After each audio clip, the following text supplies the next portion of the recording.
Ljudje in ljudine, poslušate 170. epizodo in 7. Halloween specialc podcasta Obot.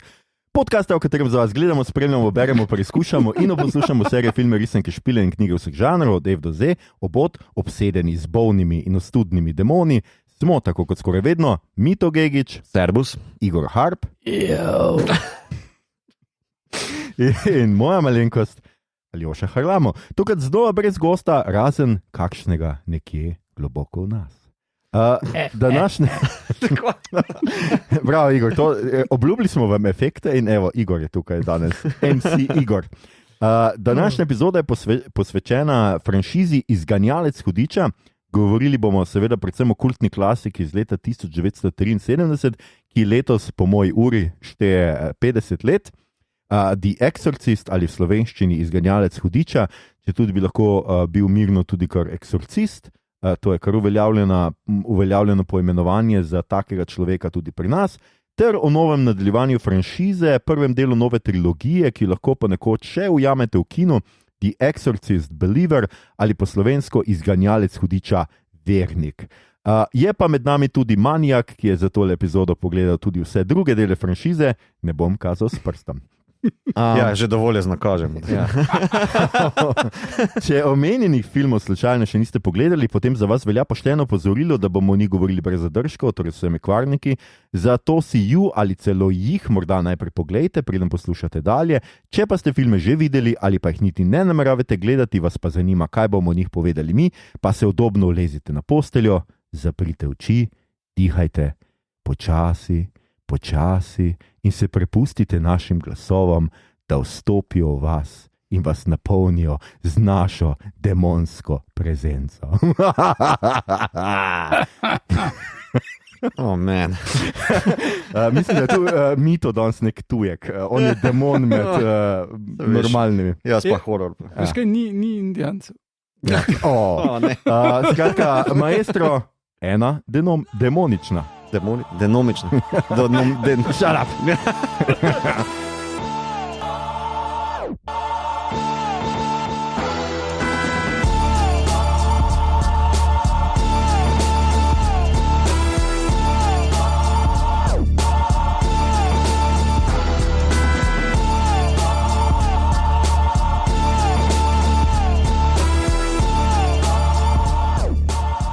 Kratka, The Exorcist iz 1973 in The Exorcist Believer iz 2023, to vedno preberem kot Belieber. Ja, za meni to vleče. Prav se mi zdi, morali bi imeti Justina Bieberja v tem filmu, da bi upravičili to. Tako, jaz tudi mislim, da je. Jaz tudi.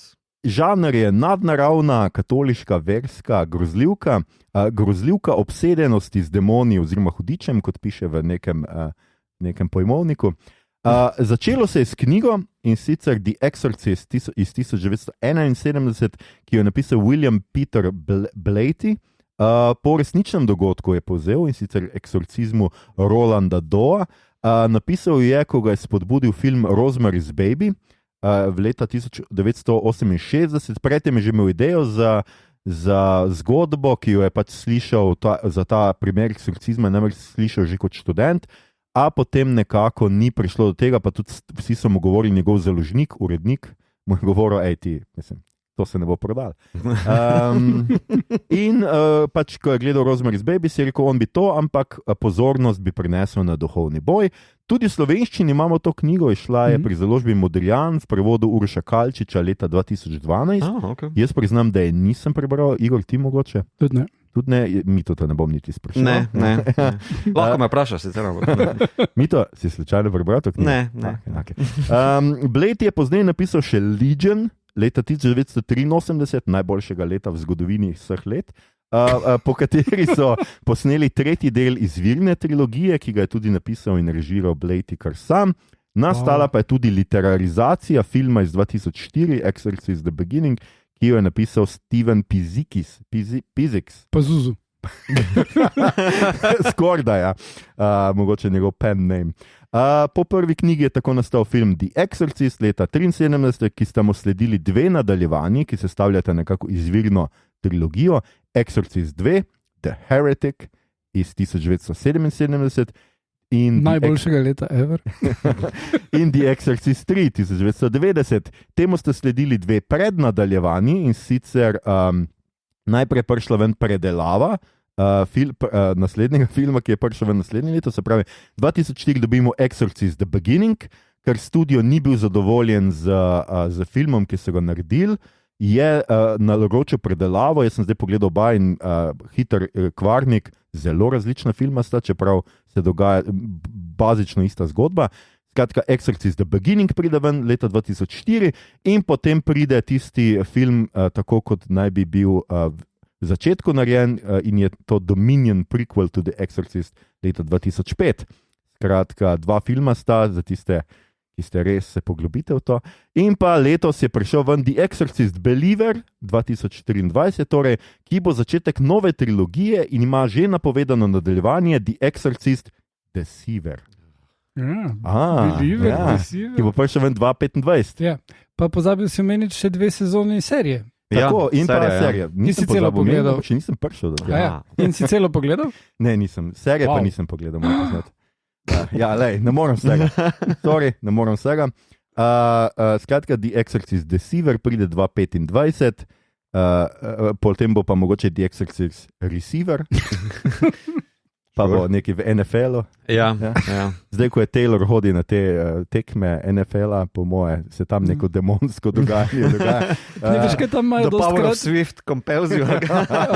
Na NFL-u pa isto pri našem fuzbalu imajo dostkrat possession of the ball. To je tudi res, ja. Okay. Da ona bo sem naredila shake it off, pa zelo zašel.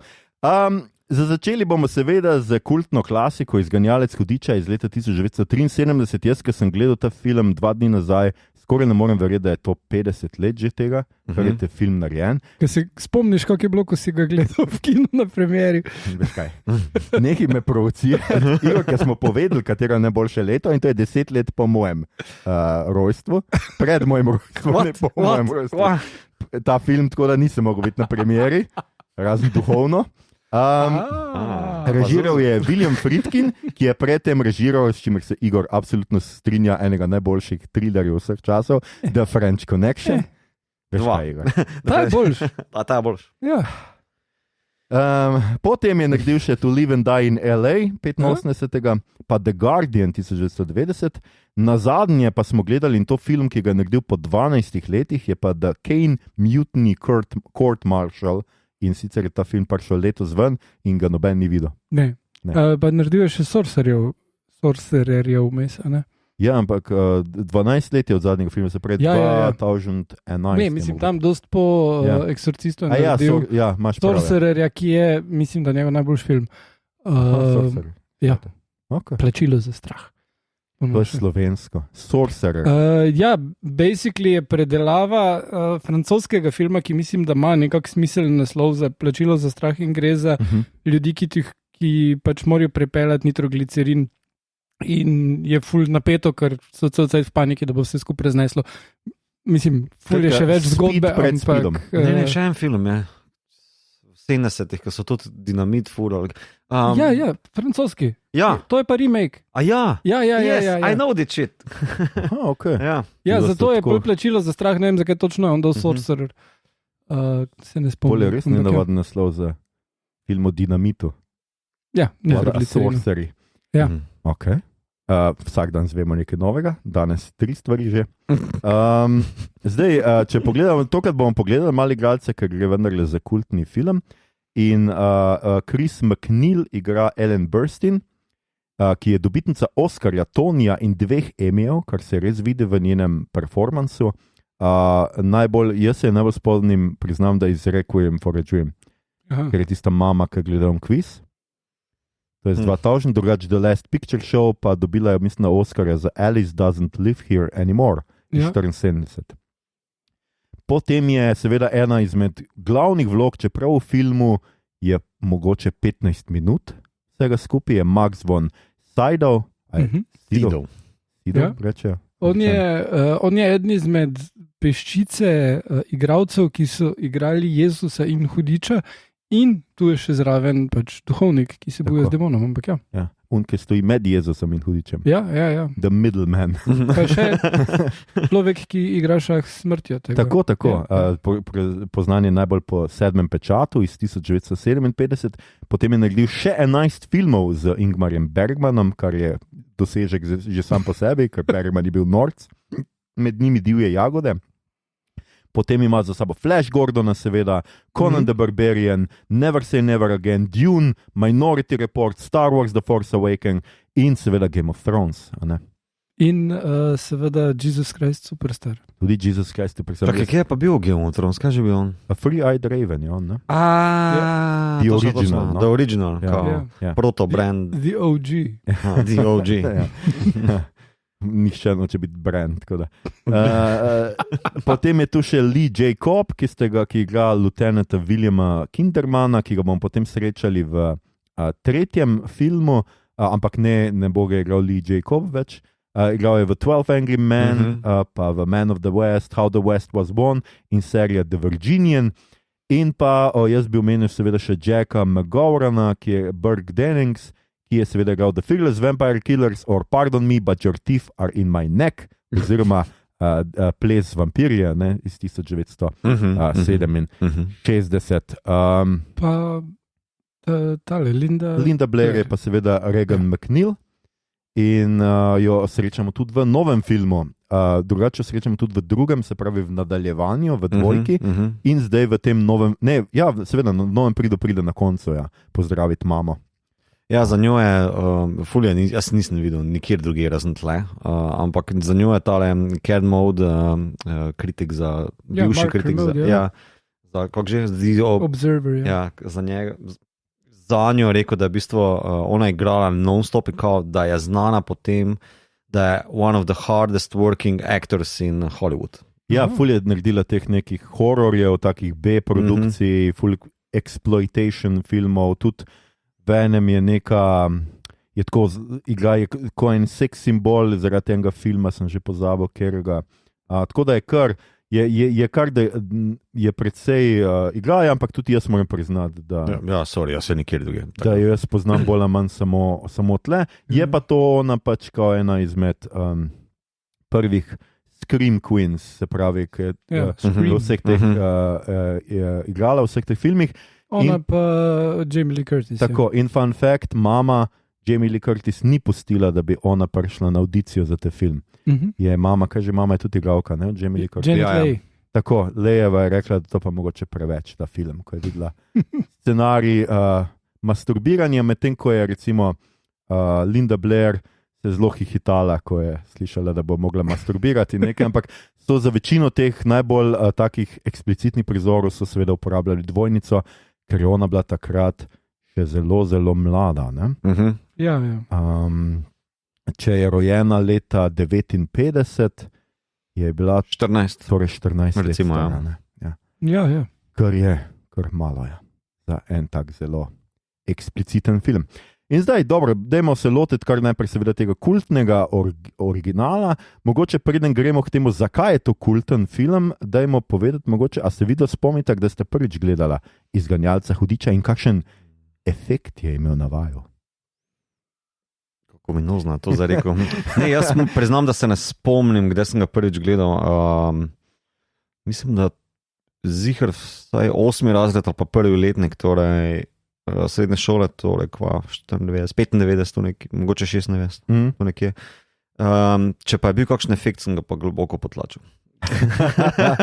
Globoko. Jaz tudi ne morem reči, da se spomnim. Sem eno obdobje, ko sem gledal dosti horror filmov, tam od 15. do 40. Ampak kratko obdobje. Bil je tam nekje, po mojem srednji šoli, da sem ga gledal, pa ko sem gledal en kup filmov na podobno temo in ko gledaš ful, tale ne izstopa toliko, ker ima ful manj dejanskega izganjanja. In mislim, da sem ga šele cenil kasneje, ko sem ga gledal, na zadnje mislim, da sem ga gledal pred enim letom in v bistvu šele takrat dojel vse, kar želi povedati. No. Aha, ok.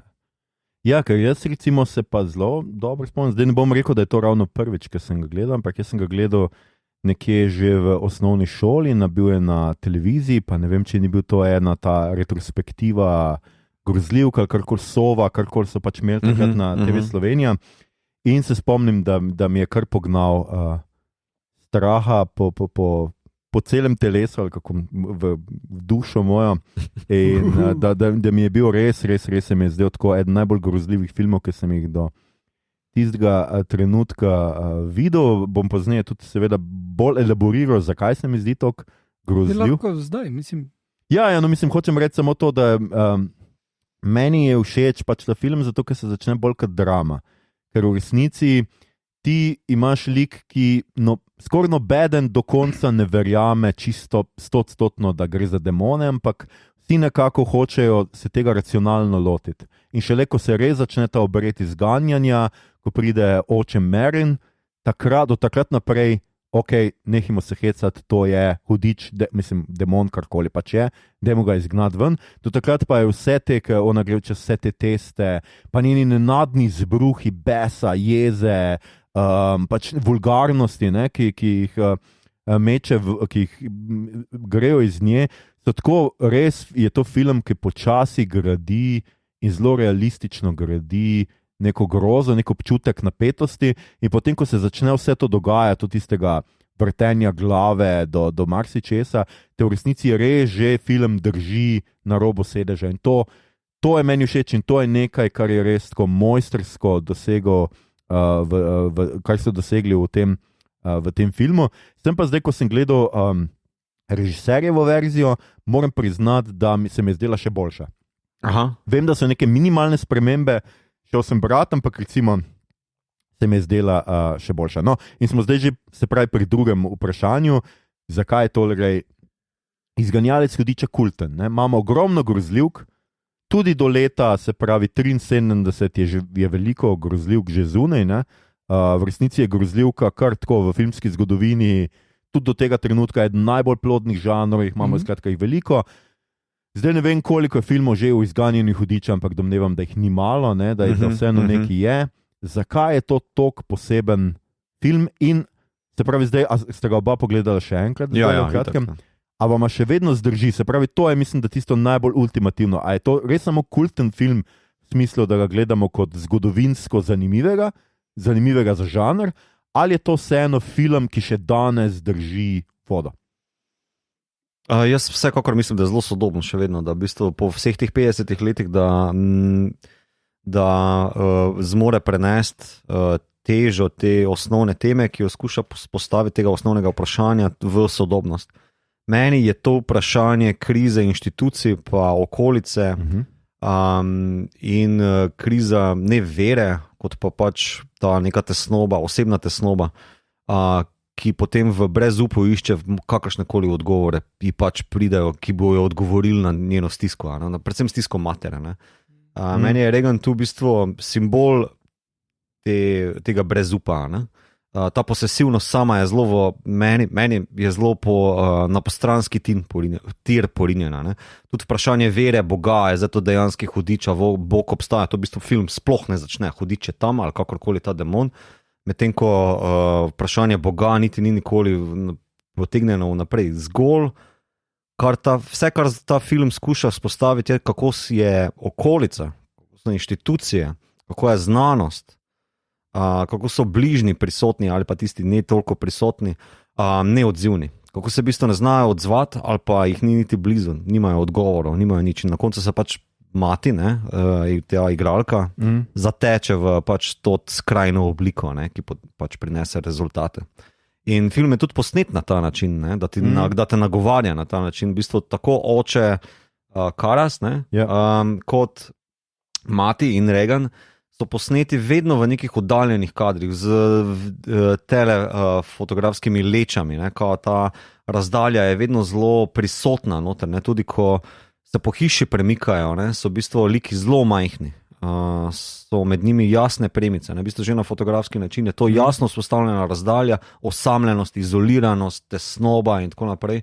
Tako da zaradi tega se mi zdi, da v bistvu film zelo dobro zdrži, ker ni to nekaj, kar je časovno zamejeno čustvo, ampak je obče čustvo. Ne, ko ti ne zmoreš, ne vem, najti odgovorov, se počutiš osamljenega, če ti inštitucije ne znajo pomagati, če ti v bistvu znanost ne zmore pomagati, v bistvu potem samo še preostane tale ali up ali pa brez up, kakorkoli se odzoveš. In zaradi tega mislim, da je v bistvu ta film dober. Zaradi tega mislim, da je dobil toliko nominacij za Oscarja, ne, kar je redko nasploh za horor. In zaradi tega tudi mislim, da niti ni pure horor, izuma je sicer podžanr, ne, ta posesivni horor, kakorkoli rekel, ampak če smo čisto tehnični, ne, je tega za 20 minut minutaže, ne, tega hororja. Film je pa vse ta direktor zvrženje 2 uri 20. Torej v bistvu 2 uri se v bistvu ti obadaš s to tesnobo, s to razdaljo, s temi liki, ki se skušajo znajti v tem svetu. Tako zato.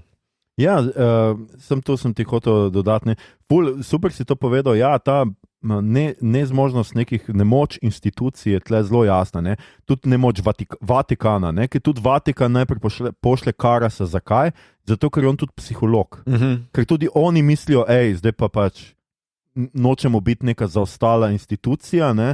Dajmo mi poslati pač tega človeka, ki se spozna na to, bo on najprej preveril, a je s punco ima kakšne mentalne težave, karkoli pač ne. In on ves čas išče pač neko znanstveno razlago. Sicer to v filmu ni tako, to je v knjigi še bolj poudarjeno, da se ves čas išče in da ves čas tudi oče Karas ves čas tudi govori, to bi lahko bil ta sindrom, ono bi lahko bilo ono, ne. Tega to v filmu mogoče niti ni toliko, ampak najbolj se mi zdi pa perfidno, ker v bistvu kdo njej predlaga eksorcizem? Zdravniki, tisti zdravniški koncili, oni iz nekega heca ali ne vem kaj, ampak tudi iz nemoči lastne, ne vejo, kaj bi, pa pač pejte, pač k duhovniku pa eksorcizem. A ste verni, a je ona mogoče verna. Ja. To pač, zato se mi zdi, da v bistvu film zelo jasno pokaže to krizo pa bedo inštitucije, ki propada, ki ne zmore najti odgovorov. Ne? Samo je pa tukaj še ena stvar, ki je ful pomembna, ne? In sicer mati samohranilka, to je enostarševska družina in ona ne najde pomoči v družbi, ki ne funkcionira zato, ker ona nima osnovne nuklearne družine, ki bi ji pomagala, niti njenih staršev, da bi bila razširjena družina in na koncu je tisto, kar ji pomaga, oziroma jima pomaga s hčerko edino religija. In je film, ki je prišel v enem tem koncu kontrakulturne dobe, izredno konzervativen v enih teh načelih. V tem, kar v bistvu ne kritizira, da je ona slaba mama, nikoli. Ona je super mama, ne? Ampak ona je ženska, ki se je odločila, da bo hkrati imela kariero in otroka brez podpore moža, brez da bi postala gospodinja. In tudi brez podpore staršev, ki jih pač ni v sliki, za kakorkoli. Ona se je odselila od doma. Ne? In je zanimivo, mislim, je tudi to en faktor, zakaj je bil film toliko uspešen. Hollywood je takrat imel celo tisto, mi smo full edgy, Boter je prišel ven in tak dalje. Ne? Potem pa je film, ki na nek način pravi vse, kar je bilo v 60-ih, to, kar se je dalo naprej, feminizem pa to, kaj pa če je to vse narobe, ampak brez da to rečemo direktno, da je narobe. In v končni fazi ne moramo pozabiti, da pač letošnji zmagovalec Oscarja je anomalija, zato ker vse povsod naenkrat, zato ker se je bistveno pomladila akademija. V tistem času, 74. so za ta film glasovali, da je bil nominiran za Oscarje ljudje, ki so bili stari bistveno več kot 50. In oni so po mojem videli te stvari noter. Mati samohranilka se ne obnese, religija jej in tak dalje. In mislim, da je to tudi pomemben vidik, poleg vsega, kar si ti povedal, tehnične dovršenosti, ki pač zdaj, če ti gledaš ta film z sodobnimi očesi ali kot del zgodovine, ne moreš spregledati tega, koliko je dobro posnet. Mislim, pa ne zato, ker tudi zato, ker ljudje, ki danes snemajo filme, ne znajo toliko dobro posnet, ker se ne ukvarjajo toliko s tem. Razen Fincherja, pa še eno par režiserjev. In mislim, da je v tem filmu ena zelo močna konzervativna nota, ki pa zdaj ne smemo reči, ne moramo reči, da je slab zaradi tega ali da je dober, ne glede na pač lastno politično prepričanje, ampak da mislim, da kaže na tisti čas, v katerem je nastal. Ne? Ja, vsekakor, mislim, ni onkraj tega, malo bi se držal nazaj s to oceno, da pač, ne vem, če meni ni konzervativen, no? Vseeno postavlja veliko vlogo, te mati samohranilke postavlja veliko agendo, v bistvu ona zelo proaktivna. Absolutno. In v bistvu niti na eni točki ni obsodba tega, tako si ti rekel, ampak po drugi strani je pa tudi poraz vseh cerkvenih dejavnikov, ne, organizirane vere. Konec koncev, ali posneto ali pa napisano, je poraz. Ampak zdaj tu je pač tak, da lahko rečeš, katolicizem ni čist toliko pomembna je vera. Ne? Kar če gledaš protestantske pač te ločine, ki so v ZDA bistveno močnejše, je, oni tak menijo, da je Vatikan pač boring. Ne? In je pa prednost uporabe Vatikana vseh teh latinščini, ki jo lahko imaš v teh vijoličnih oblečilih in tak dalje, ki so zelo cinematične. In mislim, da je to pomemben faktor, zakaj je katolicizem zelo pogost v tem podžanru posesivnih teh obsedenosti z duhovi. Okay, pač imaš te barve pa latinščino, basically je to zelo pomembno. Se čisto strinjam. Tako se mi zdi, da v bistvu film ti ne da v bistvu film, še posebej teatralna verzija, ti ne da v bistvu baš nekega uplifting filma, feelinga na koncu, ne? Ker kako se konča v bistvu, kako v bistvu dejansko zmagajo na koncu. V bistvu oče Merrick umre. Zdaj, ali ga je demon premagal, ali ga je srce izdalo, ne vemo. Ne? Friedkin mislim, da je sam želel opustiti to dvoumnost noter. Po drugi strani pa oče Carrick, ki je veliki dvomljivec, Karas, se opravičujem, ki je veliki dvomljivec v filmu, ne? On tudi pove, jaz mislim, da sem izgubil svojo vero, njega razžira krivda do tega, kako je njegova mama umrla, kako je on bil prisoten ali neprisoten. On v bistvu stori človeško žrtev, ne žrtev v smislu vere ali pa Boga ali pa Jezusovo žrtvovanje, kakorkoli. Mogoče bi lahko šel na to zadnjo varianto, ampak nič o tem meni na bistvu priča, kao, da je v bistvu tu religija ali pa tale cerkveni nauk, cerkveni eksorcizem v bistvu bil zmagovalen. Ljudje so zmagali. Ampak zaradi vere, zato ker je ponovno našel vero. Karas. Ne, jaz mislim, da ni. No, zdaj super, jaz mislim, da je Igor, seveda je tudi Igor na deloma, precej na pravi poti, ker jaz mislim, da tukaj gre za to čisto, se prečujem, freudovsko lakanovsko foro odsotnih očetov. Pač skratka, oče je, pač Reagan ima očeta, ampak ta oče je celo pozabil jo poklicati na njen rojsten dan, skratka, foto je nekje druge, out of the picture, medtem oče Karas je oče, vsem, in je pač v bistvu prevzeta ta vloga, ker oče seveda v tem lakanovski, freudovski teoriji je seveda tisti, ki ti da prepoved, Tega ti ne smeš. In ona je vulgarna, ona je bruha, ona pač vse počne, upira se materi in potem mora priti oče, da ji postavi limit. Ti ne smeš le od tega.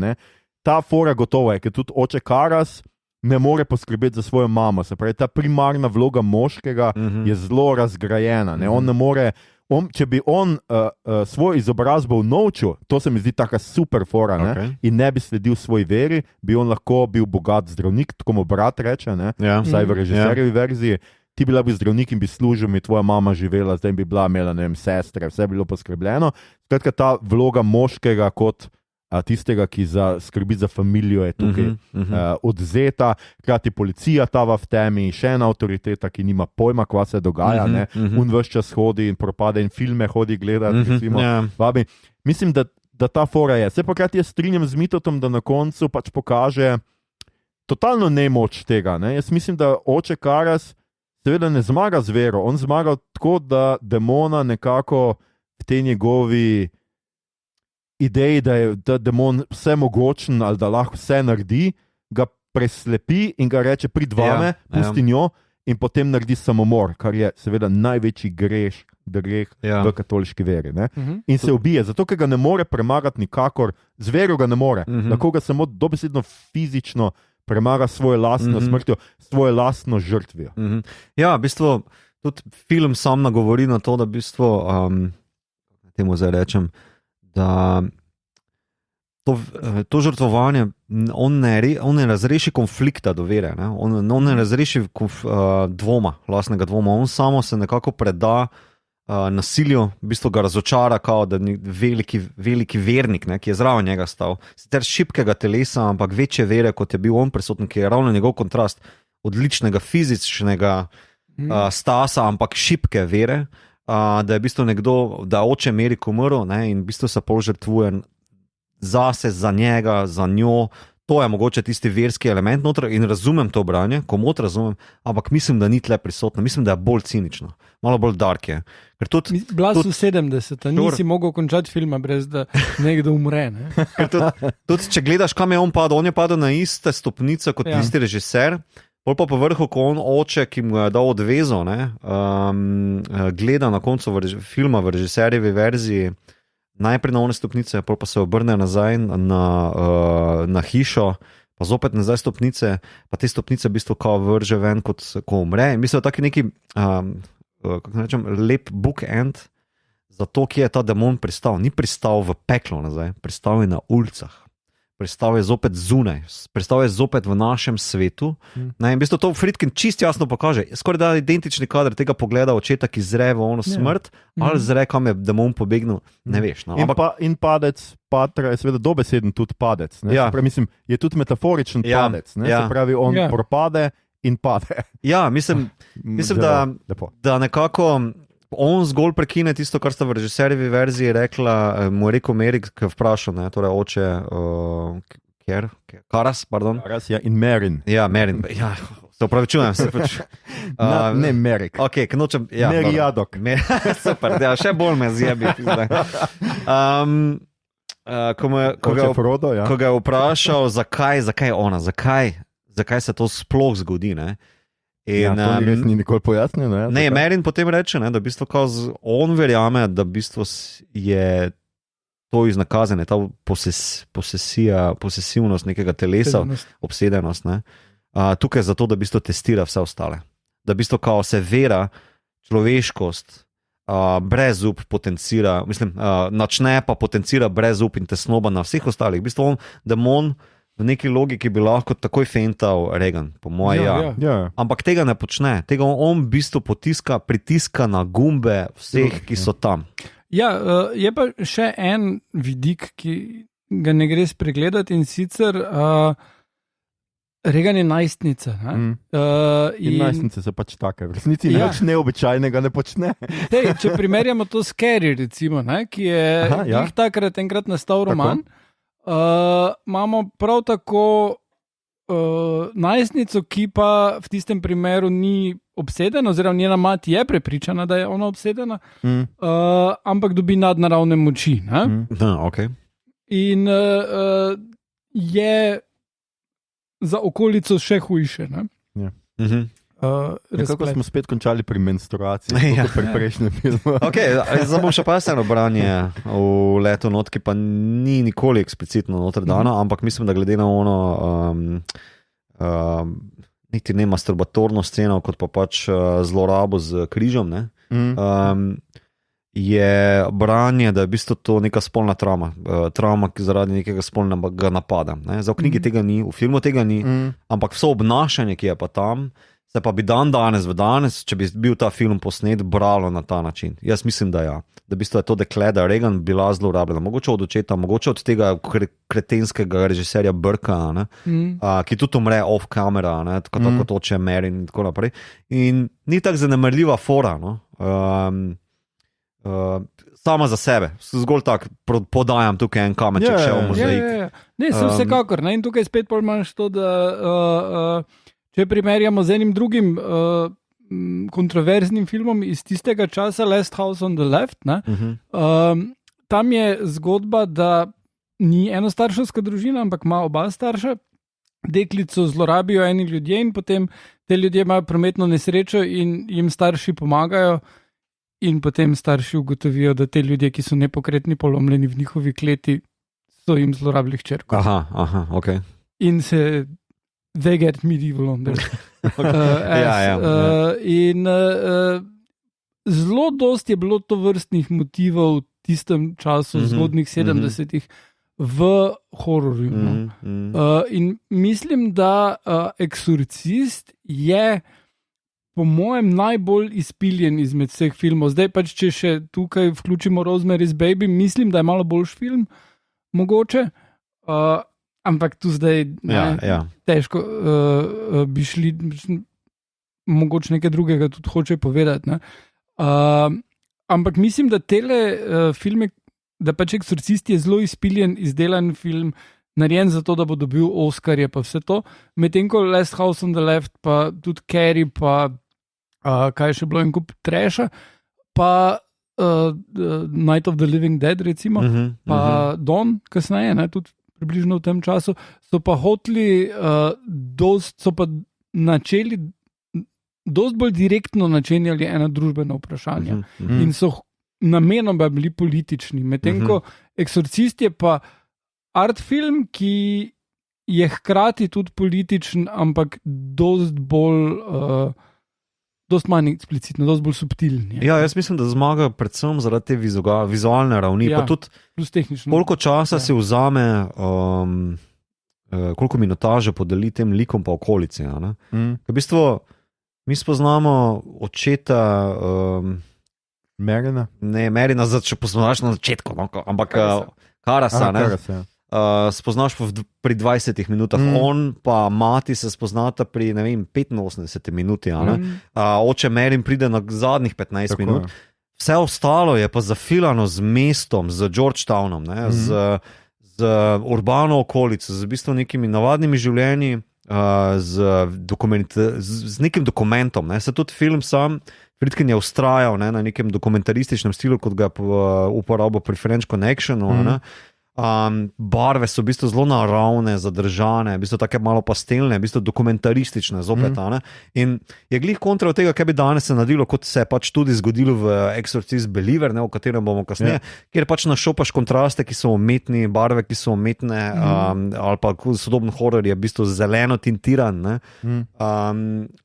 Tlele je pa meni se zdi, to sem tudi na Letterboxdu napisal, da v bistvu tale groza je v bistvu groza gluhosti, groza tišine, okolice, groza teh inštitucij, ki imajo krizo. In potem seveda nek prostor osebnega, ki ne najde oporišča v nečem bolj trdnem, razen v najbolj skrajnih oblikah nasilja, kot je eksorcizem. Naprimer, in ta horor ni horor z velikimi tekočimi rdečimi črkami, kot ga pač poznaš iz Simpsonovih Three House of Horror ali kakorkoli, ampak je horor osebnega. In to je za to dela, meni za to dela. Ne, tu se strinjam. Jaz moram reči, da meni je tudi, kar mi je všeč pri Friedkinovem Izganjalcu hudiča, je preprosto ta urbanost te groze, ker v resnici tudi sodobni filmi in imajo vedno več težav s tem, vedno predvidevajo, da so to ljudje, ki grejo nekam na odmaknjeno. Se pravi, je hiša, v kateri straši, ampak je nekje zadaj odmaknjena od vseh. In tako. Tukaj imamo, to je pač bajta v nekem delu mesta, niti predmestje ni. To je res urbano področje, v katerem se vse skupaj dogaja. Ona ima normalno, igralka je, ampak ima job, hodi na job, pride nazaj. Ni tistega nekega izolacije, ki je zelo pogosta za grozljivko. Prav, izolirana je od svoje družine. Ona je igralka v Georgetownu, kjer snema in ona v bistvu nima teh, ona gre v LA na koncu, kjer so njeni.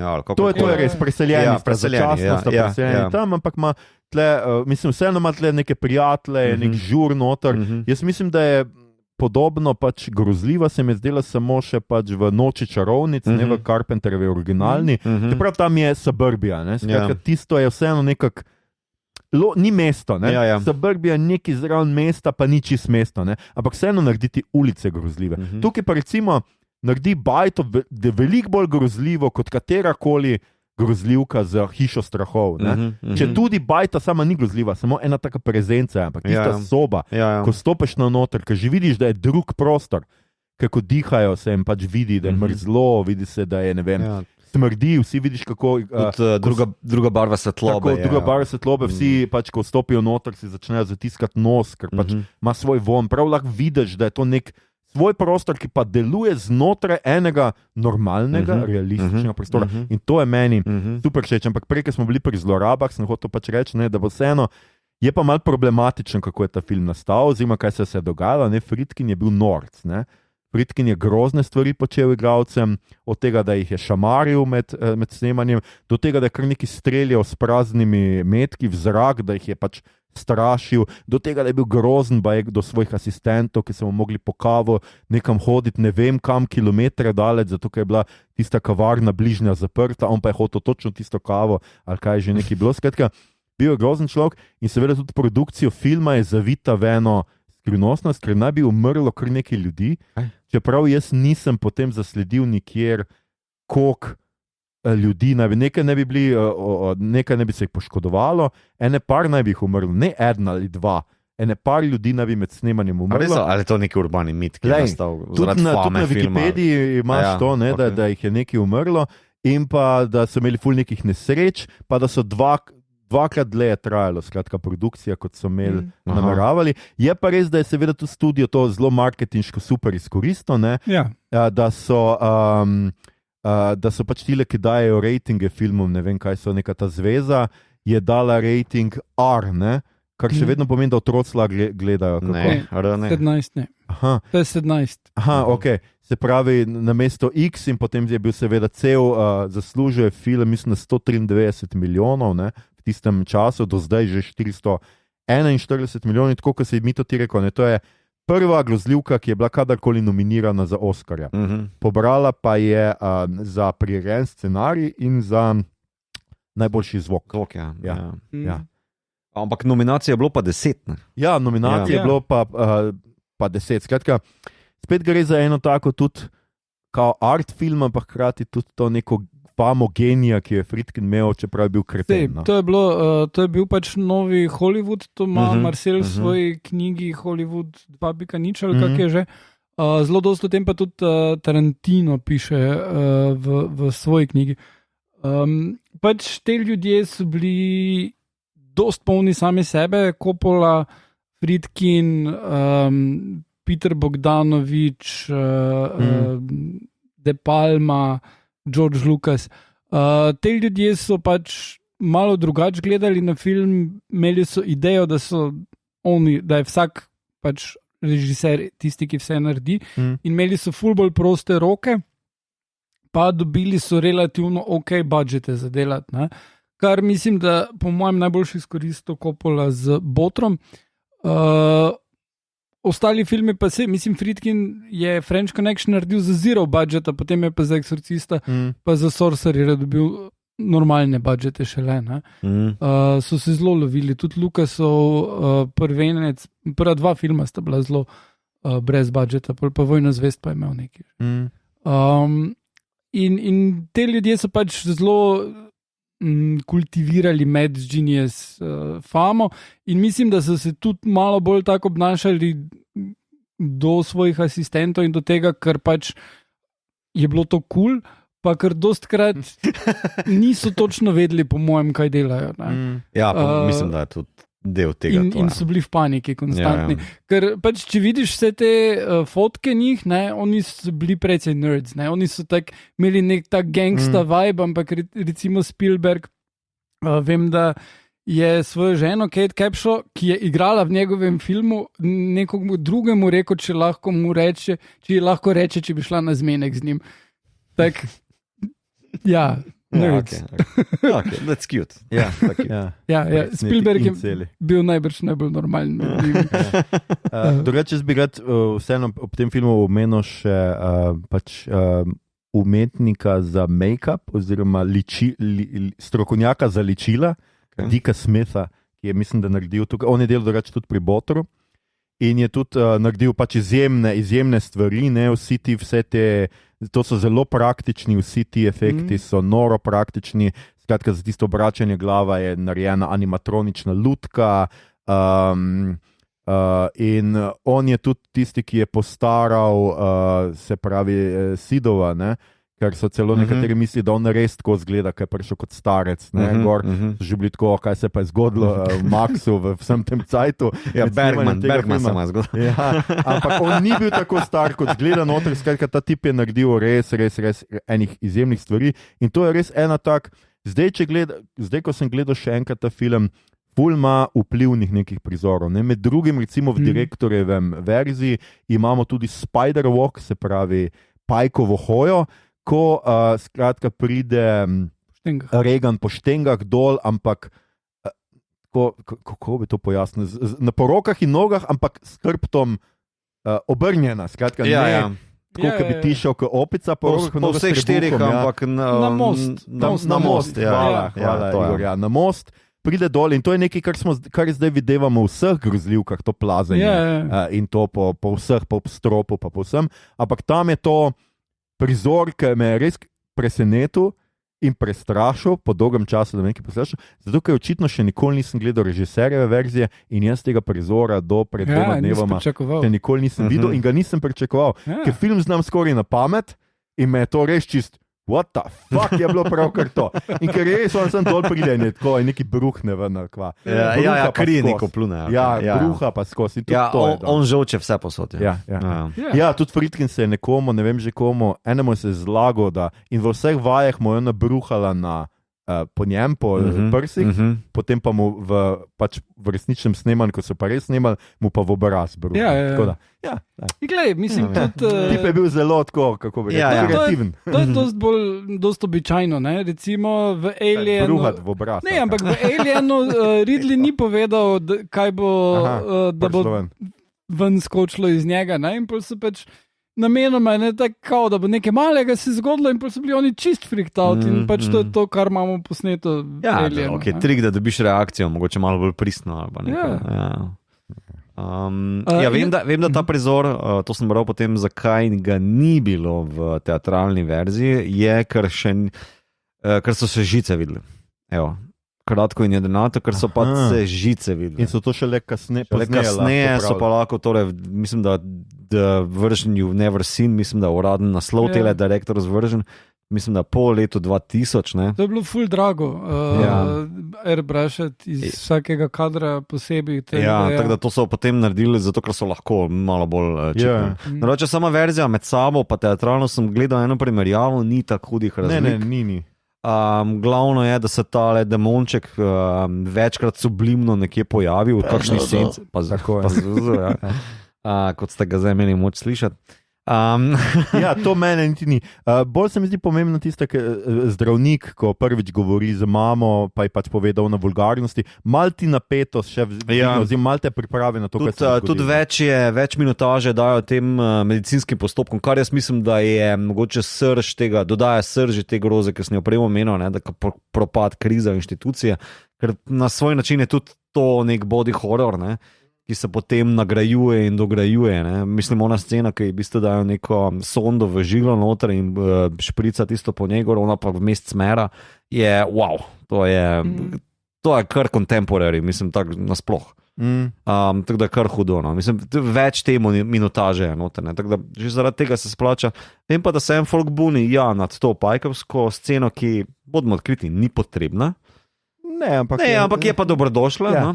je sladkorček. Ja, pa ta končna scena, ne? To mi je zanimivo, da v bistvu doda nek ton, neko cherry on topa, ne? Da v bistvu tale oče prijatelj od Kerasa, očeta Kerasa, ki umre, on se poslovi od družine, oni dve odjadrajo v ne vem kam, LA ali kamorkoli. In to je konec filma, medtem ko v tej režiserjevi verziji se pa on obrne, pa gre nazaj proti bajti in sreča detektiva še enkrat, ki jih je pa zgrešil in polo škoda, še dobro, da je ta mala vredo, super, a bi rad šel pogledati kakšen film. Ja, ta detektiv res nima človeka, s katerim bi šel film gledati. Že pri Karasa nagovarjajo. Najprej, ko sem razmišljal o tej sceni, pa to primerjavi, ko sem to videl danes, sem to pogledal, sem najprej razmišljal, ok, to pač daje nek pozitiven spin prijatelja našel, kakokoli, še prav tako reče, another one, kao, ne. Ampak po drugi strani se mi pa zdi, da doda še eno noto tegle osamljenosti, ki jih imajo te liki, ne. Tale oče je ostal sam, tudi ta detektiv je sam. Mislim, tako samo filmi jih družijo in je mogoče res nek tak meta narativ, ampak tako zanimivo. No? No, se mi zdi, da je tako zelo lepo tudi za naš podcast. Mi smo tudi vsi osamljeni in sami. Še neko se dobimo skupaj in posnamemo epizodo. Zato pa smo jih že 170. Jaz imam eno vprašanje za vaju in sicer tale film je pač postavil temelje tega, kako naj possession filmi izgledajo. In kot si mi tudi izpostavil, 20 minut imaš possessione, 2 uri imaš nepossessione. Zakaj tega noben drug film ni upošteval? Vsi ostali filmi imajo 50% possessione. Jaz mislim, da ga, kako sem že rekel, da so film gledali, niso ga pa videli. Jaz se bojim, da še posebej zdaj, ker sem pogledal še vse ostale, res se vidi, kako tudi recimo 2 pa 3 še ima na neki drame pa stopnjevanja, ko pa prideta una 2 prequela, je pa tako samo še posebej prvi je tako, demo horror moment na vsakih, 6 minut. Bog ne daj, mora biti neki. Kobilce, demo uno. In je tako našopan. In jaz mislim, da tudi sodobna publika je pač postala za temi strahoskoki. To povezuje zdaj kot sodobni horror. In jaz mislim, da zdaj to sem pa hotel prej reči, mi govorimo o kao vzvišenje grozljivkih, elevated horror. Vzdignjeni. Zadeti. Dvigajoči se grozljivki. Mislim, to je definitivno to. To je že, to ima družbene. Vse, kar smo danes govorili, je točno to, kar mora dober film imeti. Ne glede na to, a je grozljivka, a je drama, karkoli, ti moraš imeti 5-6 interpretacij in vsaka je v resnici tako zelo plausible, vsaka je verjetna. Ne? Jaz mislim, da so prej zapadli imitatorji ali kakorkoli v cenene interpretacije tega, ali pa namenoma šli onkraj subtilnejših branj v tisto bolj direktno slasher, body horror logiko, ki se pa res zgodi zgolj zadnjih 20 minut. Imel si v bistvu turški remake Satan ali Shaitan ali kakorkoli. Ti si gledal turški samo ene par, ampak je v bistvu skoraj 1:1 varianta in pač Turki so v 70-ih, 80-ih imeli pač neke brezvezne remake, tudi tukaj je Lord of the Rings ne Lord of the Rings, tu imaš Star Wars noter, do par drugih slasherjev, ampak moj point mogoče je prej to, da B-produkcija pa produkcija 80-ih, pa predvsem Reagan scare horror 80-ih se je raje ukvarjal z telesnim, grozovitim, neznanim, kakorkoli, medtem ko tale družbeno, socialno ozaveščen filmar je pa malo izginul prid blockbusterja, čigar Friedkin je kar začetnika. Veš, mislim, je mogoče blockbuster pred The Jawsa, bi se dalo celo tako ga interpretirati. Ampak kaj ne rečem, v bistvu tukaj se pač vidi, da isto se je zgodilo z Jawsi, isto se je zgodilo z Star Warsi, isto se je zgodilo z marsikaterim bolj indie filmom ali pa resnim filmom ali pa tem filmom novega Hollywooda, ki so ga potem pač parazitirali pa pervertirali za voljo dollar sign vstavi tukaj, ta efekt. Kačing, rečemo to, ne? Kačing. Pa Zuzo, Demir. No, Aljoša, ko si ravno na sveže pogledal Exorcist 2 do XY, kaj se v bistvu potem zgodi v štoriji? Vama bom vse razložil. Najprej ne sem povem, da to še to bi rad zaključil s tem, da režiser je v konec, se meni zdi itak zelo ciničen in zelo meta, ker v resnici potem Reagan, ki še vedno ne vemo, a zdaj je čisto prosta hudiča ali ne, ampak jaz mislim, da ni, zato ker gre v LA. Tam so vsi obsedeni s hudičem. Prosto hudičnost. Oziroma, kot so v Californication poimenovali to Hell A. Okay. Skratka, potem imamo Exorcista 2, The Heretic, ki ga je režiral John Boorman in Rospo Pallenberg, scenarij je naredil William Goodhart. Igra noter Richard Burton, ki igra tako... In ne vem, kaj je imel v riti, ampak nekje imel ali pod kožo. To je res tako najbolj overacting, kar sem ga kadarkoli videl. On je manijak, on hodi okrog in tako, obsedeno je hudiča, grozno je, demoni, ne vem kaj. In vsi ga gledajo in jim je normalen človek. In se tako, jaz bi ga že zdavnaj zaprl v neko institucijo. Skratka, tale oče Lamont, ki ga Richard Burton, raziskuje, kaj se je zgodilo v prvem filmu, skratka, in pride spet do Regan, ki je zdaj že mal starejša najstnica, no, ki je hodi na terapije k dr. Jean Tuskin, ki jo igra Louise Fletcher, in tudi Sharon, se pravi pomočnico ali asistentko od mame imamo, zato ker mama je spet nekje igra in je ni, zdaj še mame ni, skratka, in je ona sama s to asistentko v nekem stanovanju. Ful je film tako nenavaden, ker je futurističen mal, no? Skratka, ona ima neke te terapevtske sešne v nekem pisarni, ki nima zidov, ampak je steklo na vseh straneh in kar gleda svoje paciente, vse okrog nje. Ful nenavaden film, ona živite v neki stolpnici, ki ima tako ogromne luknje v ograji, ker ona kar stoji tam na robu stolpnice, ker jo Sanje in Demon Pazuzu pripeljejo tja. In skratka, tale Richard Burton gre v Afriko iskat tega Pazuzuja, in ker se jima je prikazal v neki sinhronizirani hipnozi, ne sprašujte, prosim, se jima je prikazal, da je tam v Afriki nek tip, ki je preživel Pazuzuja in on gre k njemu poizvedeti, kako ga je preživel, ne zve pol kurca nič, tako da tisti del filma je čist brez veze, pride nazaj in skratka obsede ga Pazuzu vmes, nekje vmes, bog si ga vedi kje, ampak obsede tudi njega. Ja, Pazuzu in pride nazaj in Regan odpelje v to bajto iz prvega filma, nazaj v Washington in tam ju čaka njena dvojnica s Pazuzujem obsedena Regan, skratka še ena je tam in on pol njo zadavi na posli, ki se trese, oziroma zadavi, potegne iz srce ven iz Kalima. Ja, Kalima. Momenti in je velik potres in hiša propade in Regan pride ven in je pač tako, wow. Pa Sharon se užge, skratka, ful stvari se zgodi v tem, pa kobilce so, kobilce, zato ker Afrika kobilce in ta Pazuzu ima nekaj s kobilcami. Pa Biblija pa to. Ja, in itak pove tam neki doktor, da dobre kobilce grejo med slabe kobilce in jih prepričajo, da se ne grupirajo. Skratka, neumno, v božjo mater, to je res najslabši od vseh filmov, potem pride trojka.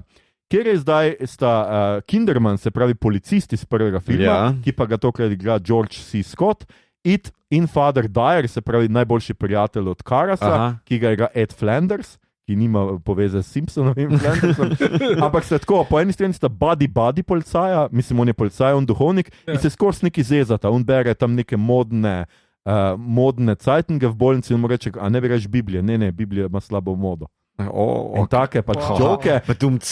Ja,sko streljata to, čeprav je film gre o tem, da nekdo pobija na različne satanistične načine vse ljudi, ki so nekako povezani z prvim primerom in on nekako odkrije, da ne bi bil kriv za to pacient X v neki bolnici, ki je oče Karas.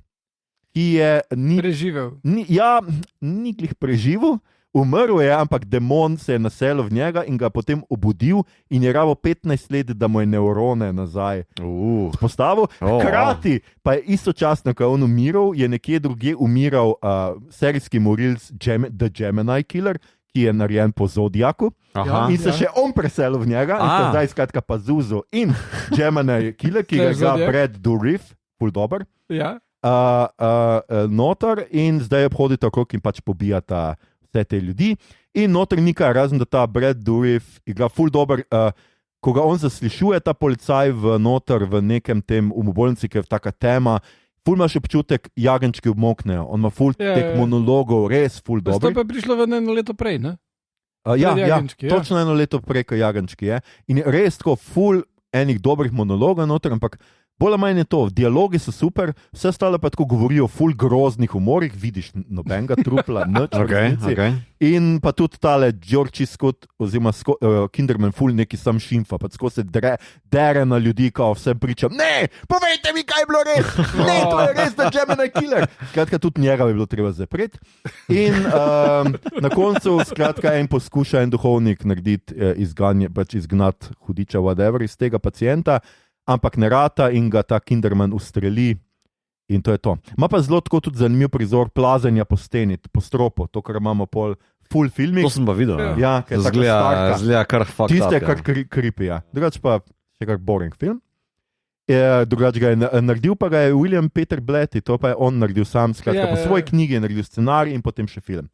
In potem imamo tale, skratka, Exorcist The Beginning z 2004 in Dominion prequel to The Exorcist 2005, kjer v obeh igra Stellan Skarsgård, ker gre basically za isti film, samo pač studio ni bil s prvo različico zadovoljen in je izdal svojo, ki je Exorcist The Beginning, v katerem se zgodi ama baš ništa, razen na koncu, ki pa skratka odkrijejo v Afriki neko cerkev katoliško, ki ne bi smela biti tam, ker še krščanstvo ni seglo tako daleč in pol gotovijo, da je ta cerkev samo stoji, zakopana je bila takoj, ko se je zgradil, so je zakopali, stoji pa na nekem pradavnem poganskem svetišču Pazuzu, seveda, ne, notri v jami in tam pač on obsede eno žensko in on izganja in jo ubije in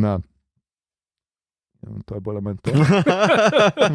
Mislim, da je to, a so v tem hijene, ali so v drugem, zdaj že mešam med sabo, v obeh so neke hijene, CGI hijene, zelo za noč narejene.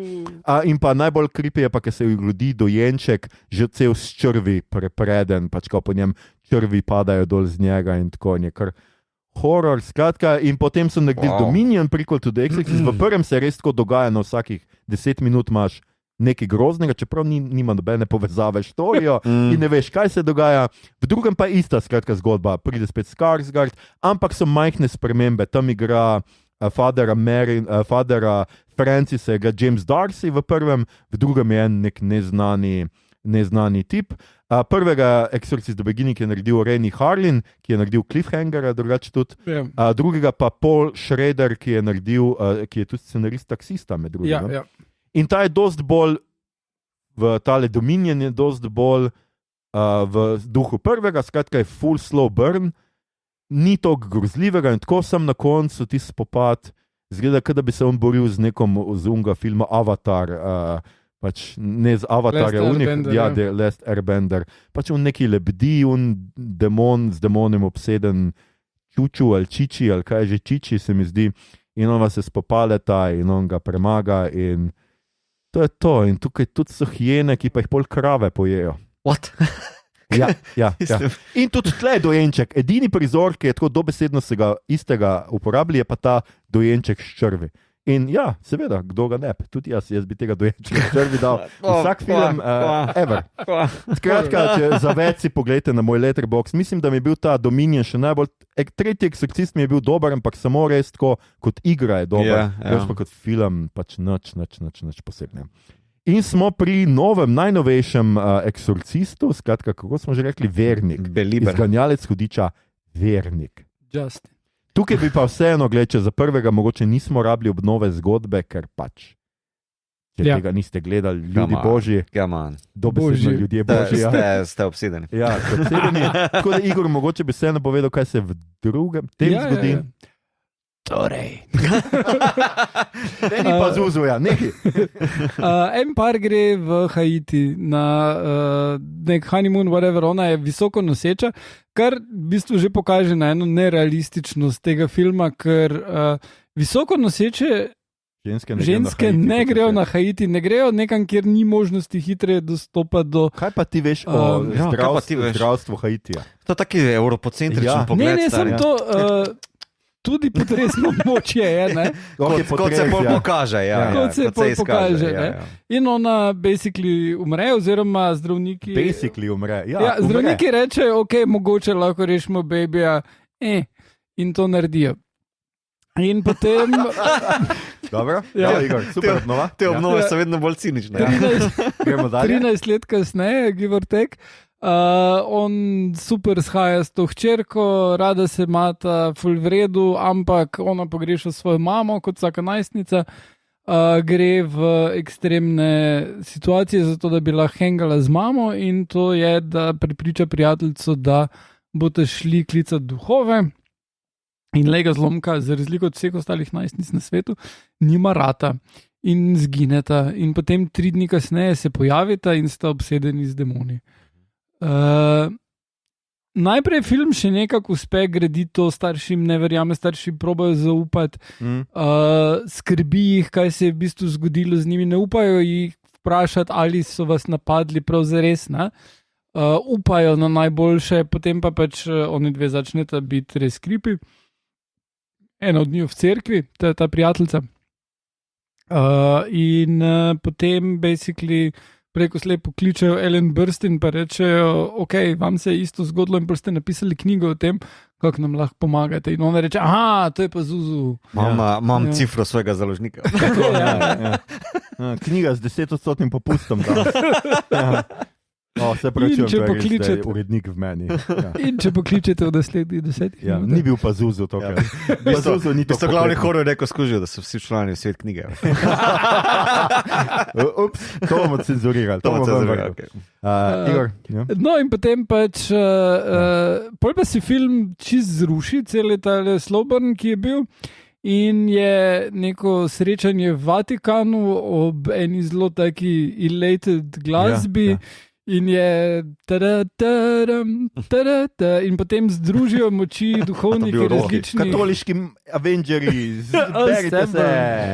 Na kar potem še z drugih religij združijo moči, da bojo skupaj izvedli eksorcizem in potem se jim zalomi. In seveda oni ne morejo, in potem pride kasneje nazaj in pol se ne izide, čisto vse tako so mislili. Pa Zuzu jih malo v pasti in potem padejo tisti taverni starši na najbolj basic foro, kot je rečete, da hočete, da rešim vašo hčerko na račun one. In potem to pokaže, da so slabi ljudje in potem se umrejo. Ja, kar je res tako najbolj poceni trik hudiča ever, ampak glej. Najbolj poceni bi bilo, če bi jih prepričal, da ne obstaja. Dobro, ni ga igal Kevin Spacey, ampak ok. Hvala, misliš Al Pacino? Igor, neki pada tle, se pričujemo. Režiral je film David Gordon Green, ki je super znan po tem, da je sjajno dvignil Halloween, skratka Noč čarovnic franšizo na nov level bedastoče. Čeprav, a ni prvi dober. Prvi je ok. Plus, prvi je mogoče, pogojno, zelo pogojno. In His Defense naredil je film Your Highness, v katerem James Franco igra Ultrave kadijo, pa Natalie Portman. Ja, in skratka, trilogijo Halloween Kills in Halloween Ends in vsi vemo, da ta zadnji naslov je ciničen. Napisal je tudi scenarij za ta film skupaj s Petrom Sattlerjem po zgodbi, ki so napisali Scott Teams, Danny McBride in Green. Drugače pa med igralci srečamo Leslieja Odoma Jr. Danny McBride. Ja, tudi pri Halloweenu je bil glavni scenarist. Danny McBride. Danny McBride. Aha, ok, samo da smo na jasnem. Tudi Your Highness. Ko sem ga videl v napise, pa sem mislil, a to je ta Danny McBride? To je ta. Ona dva z Davidom Gordonom Greenom sta bestiča. Ok, sorry, pardon. Leslie Odom Jr., ki ga poznamo Murder on the Orient Express, One Night in Miami, za kateri je bil tudi nominiran za Oscarja, in pa Glass Onion and Knives Out Mystery. Ostali niso zdaj neki blazni igralci, razen da je spet Linda Blair noter in da je skratka tudi Ellen Burstyn, obe sta skratka noter se pojavita. Ja, zdaj vidva sta kar kritična do tega filma. Jaz sem mal manj, no meni je bil do tega Avengers Assemble momenta film čisto ok, pač je slow burn. Meni je bilo všeč to, da mislim... Lep mi je bil odnos med fotrom in hčerko. A se ti ne zdi malo premalo, da je film se ti zdel zgolj dost ok, zgolj do enega trenutka? Ne, se ne rečem, da to nisem. To takrat mi je bil še čisto ok. Zdelo se mi je, da fajn stopnjo, recimo to, da ni pojasno nikoli, kaj ste 3 dni počela, ne, je mal te neke skrivnostnosti, unih dve, ki pridete nazaj. Ko pa pridete nazaj, pa pač to... A ni pojasno, sve, da je pojasno. Takoj, ko sta oprosti, če se tu interveniram, takoj, ko sta v bolnici, ona sestra, soseda, ki jo je špila Aunt Lydia, reče kao, to je kot Jezus. 3 dni in sta bila v peklu in je to. Okay, veš, ker mi smo preneumni, da bi razumeli 3 dni. Ampak ne pokaže tega. Zadržali so se peklenščkov. Zadržali so se nazornosti. Meni je že to. Če bi pogledal svoj dost grozljivk zadnjih let, ugotoviš, da je to že super. In meni je bilo v redu. In tudi pač tale, skratka, kar sem že rekel, dobro odigrajo, vsi se mi zdi, da ni nekaj slabo. Je pa res, da ne vem, kaj se zgodi v tistem momentu, kaj je s tisto musko. Kaj je kar neka res taka muska, tako temo zdaj heroji, tako partizanska zaigra in tam oni kar neki se zbirajo in to, sam to, da ne grejo tako v štric, tako kot v teh Avenger filmih, ko si gledajo štric v slow motionu, sam ta posnetek manjka. Reservoir Dogs. Ja. In pol skratka se dogaja ta eksorcizem, ki je pač tako predvidljiv. To bi še manjkalo, da bi ona rekla, kam, I can do this all day. Ja. In to, veš kaj, meni je tudi, ful mi je všeč uvod, to sem pisal tudi na Letterboxdu, ful mi je všeč uvod v film, ker kaže mesto. Ja. Aj Georgetown, kaj že, ne? Ne, Pont du Prince. Pol ta drug, tam, kjer se dogaja. To pa je Georgetown. Georgetown, ki ga kaže z uno igro, k otroci naredijo tisto. Ja. Ne vem, kaj se tistemu, kako se tistemu reče. Jaz tudi ne, ampak vem, kaj misliš. Papirja, ki naredijo to igračko, ki pač poveš številko in pol parkrat razpreš, zapreš. Vsakič, ko zapre ali razpre, ne vem katero, ali oboje, se pokaže ulica, pač mesta. Cool. To je edini originalni moment. No. In vedno bolj gremo bliže k tisti bajti, kjer ona dva živita. To se mi zdelo super. In mogoče je to bil vtis, ki me je nesel naslednjo eno uro. Mislim, da ja. Wow. Pa zozo! Ja, meni je film derivativen, šalabajzerski, mislim, tam fura en šnel kurs hitrega branja originala, pol pa naredi v bistvu zelo slabo različico tega, kar bi naj eksorcist bil. No. Mislim, da so žaljivi do likov, do originala, do nasploh cele serije. No, nisem gledal vseh, tako da ne vem, koliko so žaljivi, ampak mislim, da ravno prav. Noben ne pride blizu originala. Jaz mislim, da to je čist logično. Mislim, da prva polovica filma se obada s tem z Missing Person case, ne, je detektivka na pol, pol je v bistvu Craig Suburban staršev, pol pa kao ta Avengers Assemble različnih religij in staršev, kjer je izdaleč od, ne vem, Kepler 32b jasno, da bo v bistvu fotor prebil, jaz izberem tebe, moja najstarejša hčerka, medtem ko bo pa temnopolti tisti pravi vernik, ki pa v bistvu ni vernik in nikoli tudi tega dvoma ne pokaže. V bistvu vse je zriti potegnjeno, vse je tako butasto narejeno, jaz tudi mislim, da je igra ok, ni za ne vem kaj. Odom v redu igra večino ostalih. Ja, jaz mislim, da so zelo za lase prevlečene, dialogi pa... Teh par strahoskokov, ki je predvidljivih, čeprav pa če nisem pravi naslov, zato ker me čisto vsak zjebe. Ampak tisto zlučjo je bilo fajn, če se pojavi v kopalnici. Tega sem jih teo reči. Tale mi je delo, zato ker je učinkovit, na simple kamera fora, medtem ko ostali so pa... Ni dokumentar, nekdo je napisal na Letterboxdu, ne vem, eno od naših, ki ga sledim, no vse ne vem, da je pač dokumentarističen, niti za trenutek ni. Fake. Ja, mislim, to, kar si rekel prej, da se ti zdi, da je odnos med hčerko pa očetom v redu, ni.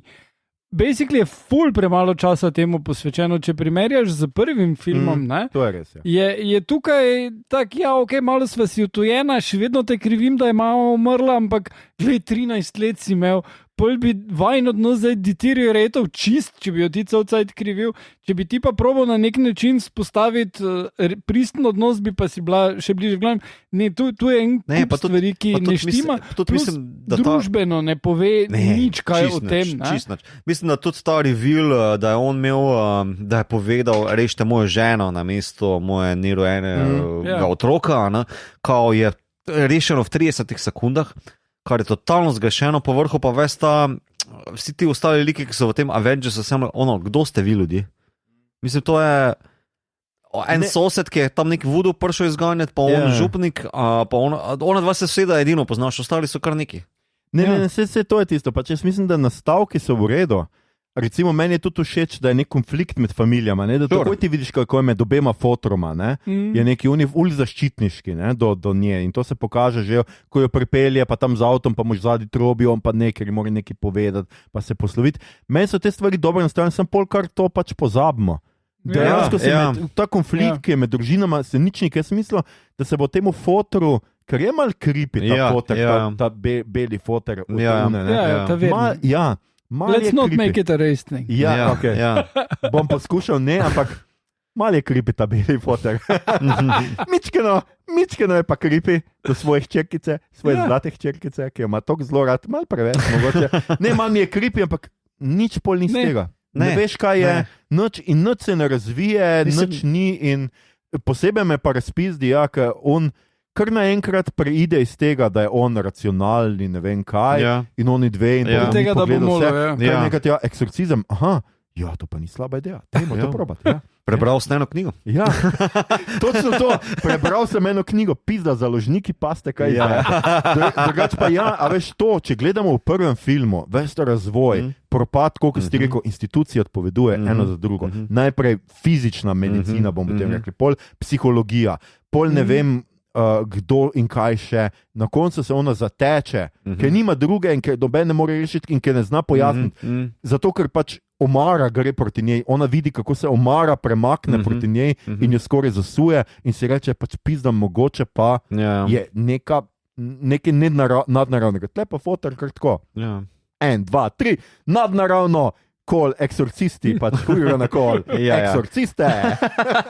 Ne vem, no pač preveč. Ne, se pravim, ravno zaradi tega, se mi zdi, da so videli original, pa so se vprašali pač najbolj osnovno vprašanje, o čem se gre ta film. Ja, to je kriza vere. Ok, let's check that one. Potem, kaj še imamo tu v rabi? Enostarševska družina? Check that one. Ampak potem oče. Ker smo napredni. Pa temno polti. Ker smo napredni. Potem pa kao kriza župnika Vatikana vere, kao check that one. V redu, tak je v bistvu... Župnike v avto čaka. Pa moli. Tam je celo bila ok, ko on prije tako pa reče, the fight is inside, kao, da zbrihti se, dajmo se zaresniti. In potem on umre. V najbolj klišejski stvari ever, ker tako,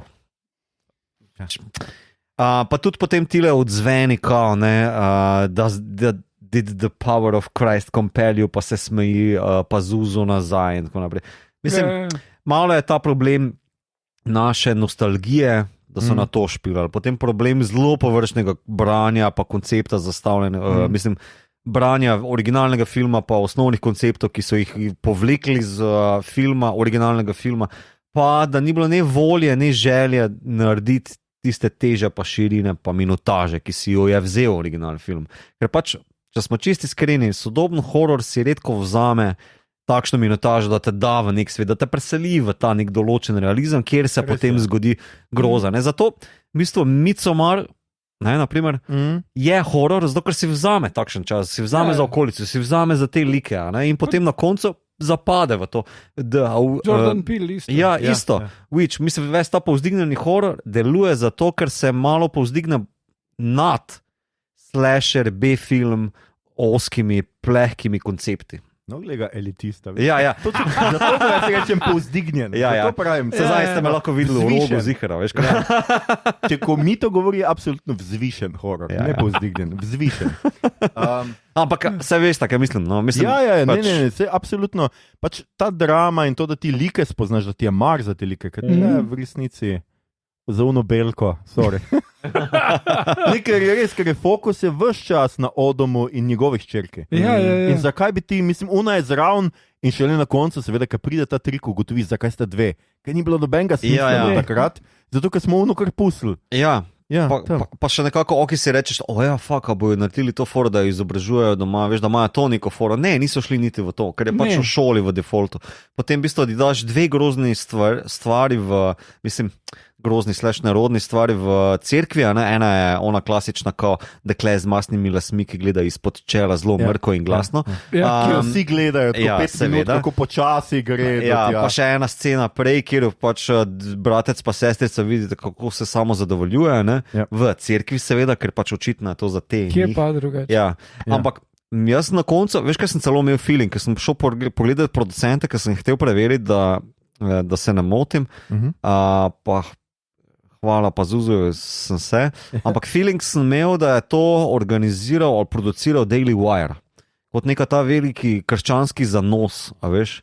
Na konec konca, veš, ti si rekel za original, kao to je konzervativen film. Meni se ta film zdi toliko bolj grozno večina hororja je. Če primerjam. Zdaj večina hororja je konzervativnega. Ja, mislim, stvar debata, ampak če samo ta dva primerjam, absolutno. je tale grozno maga konzervativen film, ki je slab. Razen tega, da pač da eno starševsko familijo z očetom temnopoltim. To je ono, ko se proba reči, ne, nisem. Ja, pa da ni samo katoliška religija. Ja, zraven neka karkoli, pa če neka Haiti. Ja, ampak to se mi napol zdi pa tudi kot ameriški multikulturalizem, ampak zelo tak woke washan. Seveda. A veš, je zelo plitek, je zelo beden. Ona temnopolta je v bistvu tam le zgolj zato, da ima ta magic realizem foro, kjer neko sopuho spravi skozi kamin ven. In to je to. To je vse, kaj ona naredi. Ja, dobesedno pride prižgat. Tukaj je že oktober in pač je treba prižgat kamin, ko inšpekcija dimnika. To je. V Škofji Loki imamo dimko, to še samo mogla bi reči 11 evrov. Pa pol še enkrat drugič prid pa koledar prodati. Ja, točno. Njen koledar bi pa kupil. Ampak ne, točno to. Absolutno to se strinjam. Čeprav meni je bila pač zanimiva ta ideja, Haiti, a veš, pride tja in oni naredijo nek urok in seveda ta otrok pol preživi zaradi tega, ker ga varuje neka stvar. Očitno ga ni dovolj varovala, da ga ne bi pa Zuzu obsedel, ampak glej, pomagala pa je, da je on spregledal trik hudiča, ki je hotel od tebe ta egoizem in potem te zajeba. Mislim, škoda se mi zdi, da v bistvu nastaviš vse te neke, rečemo, malo bolj eksotične, za Exorcist franšizo eksotične elemente, ampak se jih pol ne lotiš, pustiš, pa zapade zopet nazaj na original, v isto lebdenje, isto čebranje, isto body horror trpljenje, bistveno preveč minutaže, temu tudi daš, pa povrhu kao je ta katoliška nota, zopet tako močno prisotna, kljub temu, da si pač dal nastavke, da bi lahko bilo dosti več. Lahko bi bil suburban horror, krek med sosedi, kriza identitete ali pa vere. Ampak z vsem tako hitro odpraviš, samo zato, da imaš dovolj minutaže se ukvarjati z bogim dekletom, ki je iznakazano. To se mi zdi škoda. Ker če bi bil malo bolj precizen, malo bolj kirurški ali pa bolj jasen v tem, kaj želijo sporočiti, mislim, da bi lahko bil dober film, ampak žal ne. Ja, ker jaz sem v začetku mislil, da bojo malo poskušali tudi na to foro, da zato ker je bela deklica pogrešana zraven, da zato jo iščejo. Če bi bila samo temnopolta, bi bili, zikar je pobegla od doma, ker si pač ti slab fotor in nekaj te stvari. Kar je pač ameriška realnost. Mogoče eno vprašanje izven malo tega, ampak jaz mislim, da smo po drugem filmu tudi dosti povedali. Zakaj je horor, grozljivka, še posebej nagnjena k franšizaciji, k nadaljevanjem? Meni se tukaj zdi, da recimo v prvem filmu, ko ga pogledaš, ko je konc filma, a si kdo reče, jaz bi to gledal nadaljevanje. Ja, ampak mislim, je dovolj denarja zaslužil, a si obligali blond, rekel, me zanima, če bo še vedno blond in kaj bo s kužkom. Ne, rekel sem si, kaj pa pravo. Ne, ampak se mi vseeno zdi, da grozljivke so pa res nagnjene k temu, da kao zlo nikoli ne umre in se vedno vrača. Ker recimo nimaš, ne vem, neštetih nadaljevanj, pa recimo French Connection, recimo, ne? Okay. Zdaj, on je posnel še dvojko, ampak nimaš pol tako, da je tretji režiser vzel trojko, pa štirko, pa petko, pa ne vem kaj. Pri Krimiču recimo nimaš to tako pogosto, pa čeprav imaš detektiva, ki bi lahko nastopil v naslednjem, ali pa recimo valjda tudi a imaš Forrest Gump 2. Hvala Bogu, ne, ampak ne vem, se mi zdi, da grozljivke pa prav urojevajo, se mi zdi, ker zaradi tega, ker vedno v pravi dobri grozljivki se mi zdi, da zelo ni čist poraženo. Če tudi je včasih, se zgodi, ampak se mi zdi, da vedno imamo ta občutek, da ne more biti zelo nikoli poraženo. Jaz mislim, da to izhaja nekako iz tega naše cinične, ali pa ideje do sveta, da zelo res ni nikoli poražen. Ker se mi zdi, da recimo, kar je edino dobro v temle, v prequelih oziroma prednadaljevanjih obeh, je recimo, da Stellan Skarsgård ima neko spomin, kako so pač naciji, on je bil pač med drugo svetovno vojno in tako, na Nizozemskem in tam naciji mu rečejo, da bojo postreljali zaradi tega, ker nekega Nemca najde mrtvega, postreljali bojo za celo vas ljudi, če ne bo on pokazal na 10 ljudi, ki jih bo on rekel, katerih 10 postreljajo, potem jih bo 10, če ne bojo pa vse. In on na koncu pač kaže in se počuti, absolutno krivega in vse čas, ko je tam, on ni duhovnik, ne? On je pač kao izstopil ven in nazaj pride šele, ko mora zadnjice spopad z zlom in ne vem kaj. Zato, ker on verjame, da je zlo smo ljudje, da zlo ni neki, kar te obsede in so demoni, ampak smo zelo ljudje, ki delamo. Nacisti. Ja, ampak se mi zdi, da grozljivka prinaša vedno to neko sporočilo, ki je res mal konzervativno, če se navežem na te, Igor. Namreč, da je zelo nekaj zunanjega, kar pride od zunaj, je morilc, ki nas pobija, je demon, ki pride v nas, so alieni, so ne vem kaj, ampak vedno je nek tujek v naši popolni, lepi družbi, ki ga pa nikoli ne moramo premagati, vedno pride nazaj. Zato, ker je seveda na skrivaj mi vemo, da to ni tujek, ampak smo to mi, ne? Ja. Čakaj, kako se že reče? Če mi to zamislimo. Ne, kako se že reče tele neki posebni krščanski šoli ali filozofiji, no, zdaj pa... Hegel? Ja, ja. Gre se za to, da v bistvu ti ne moreš biti dober človek, pa po enem učeniku je ime te filozofije, pa krščanska, no, še enkrat podarjam, pa na I, vem, da se začne. Okay. Ampak fora je, da v bistvu ta filozofija pravi takole, da če ti ne daš vsega trpljenja skozi kot Job ali pa Abraham ali kakorkoli, če nisi postavljen v določeno točko trpljenja ali fizičnega, duhovnega, ti ne moreš biti niti dober kristjan, ti sploh ne moreš biti kristjan, zato ker kao ti se moraš aktivno, prosto, poprešerno, po tvoji lastni volji odločiti za dobro. Ne? In v tej logiki se mi zdi, da horor zelo predvsem krščanski, horor vredo funkcionira. Ti imaš te, rečemo, pritiske od zunaj, kot si ti sam rekel, na to, da se ti moraš potem odločiti za molitev, za eksorcizem, za višje dobro, za žrtvovanje, etc. V tej logiki se mi zdi, da v bistvu v tej luči se mi zdi, da bi znalo se da to bratno. Še en faktor je, in sicer pri filmih, kot je Poltergeist pa Nočna mora v ulici Brestov, recimo, je razlog, da je zlo izvira iz zločinov preteklosti, ki so jih naredili naši predniki. Oni niso prekopali trupel, kar for some reason je glavni problem. Starši so ubili Fredija, ki se zdaj maščuje. Vedno so neke stvari, ki iz grehi prejšnje generacije.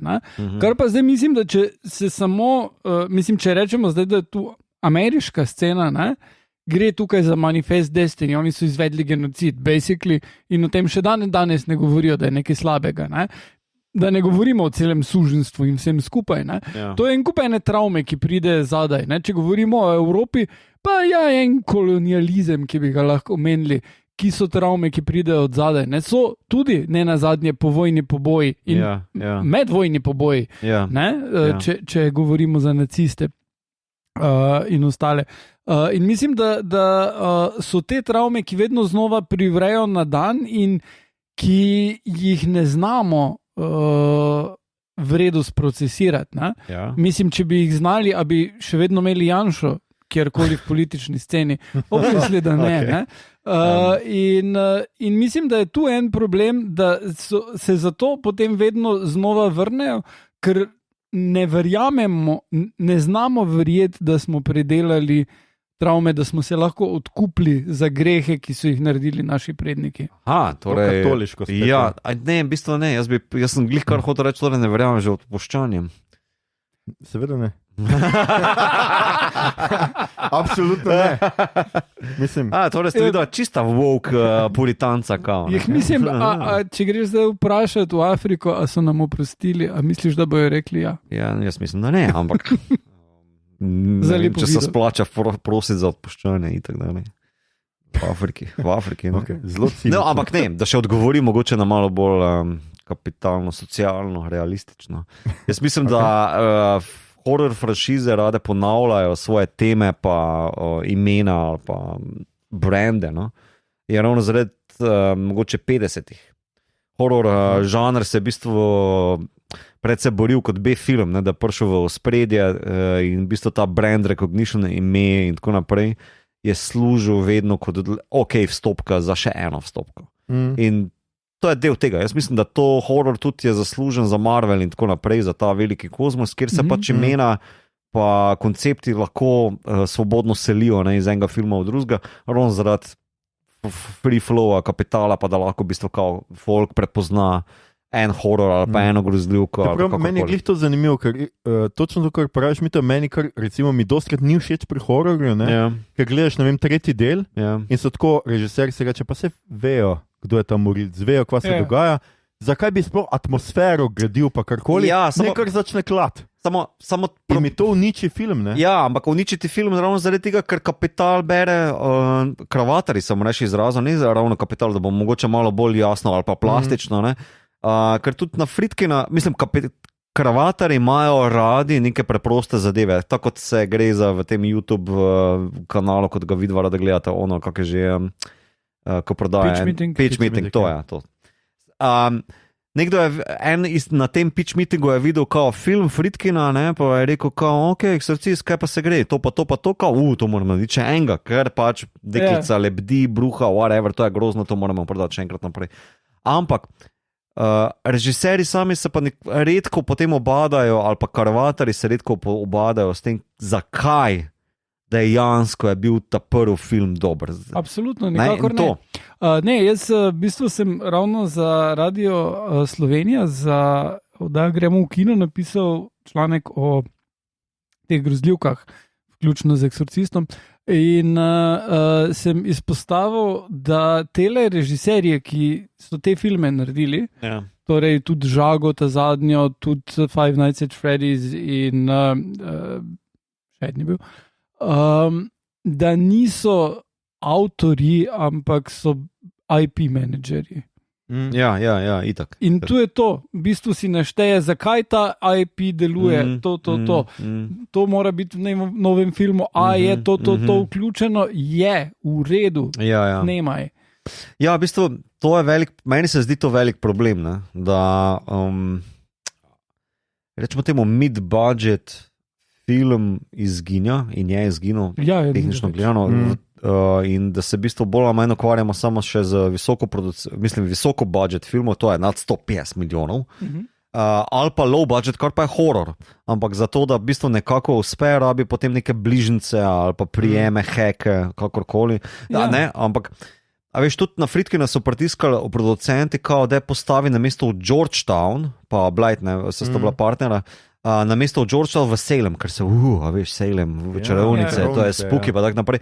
Ampak ne, ona dva sta ravno vztrajala na Georgetownu, zaradi tega, kar sem jaz prej omenil. To mora biti urbano, vsak dan je naselje, zato da je še večja groza, ne. Ampak, veš, zato, da držiš svojo linijo, moraš biti pa do neke mere avtor.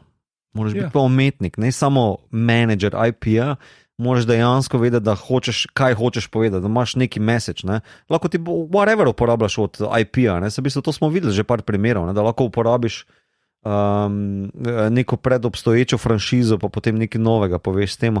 Ampak zato pa moraš biti malo človek, no, malo umetnika, no. Zdaj, če si pa sam, veš, malo neki Res je. S tem, da vseeno do neke mere trenutno spet živimo v eni zlati dobi grozljivke, v resnici mogoče ne toliko po kvaliteti, čeprav imamo ta, kot smo že rekli, privzdignjeno grozljivko. Je pa res, da je letos eno spet posebno leto, ker pač zaradi stavke scenaristov, zaradi stavke igralcev se dosti velikih filmov umaknilo z letošnjega programa in so dobili prostor filmi. Jaz recimo mislim, da Five Nights at Freddy's, ki je zdaj v kinu, vprašanje, če bi prišel, če bi bil Dune, pa še kakšen drugi film. Ker je ta igra tako popularna, da je ta film trenutno najbolj gledan, bolj kot Troli. Ja, kar mi je res zanimivo, ker kritike, ki pa pridejo ven, so pa katastrofalne.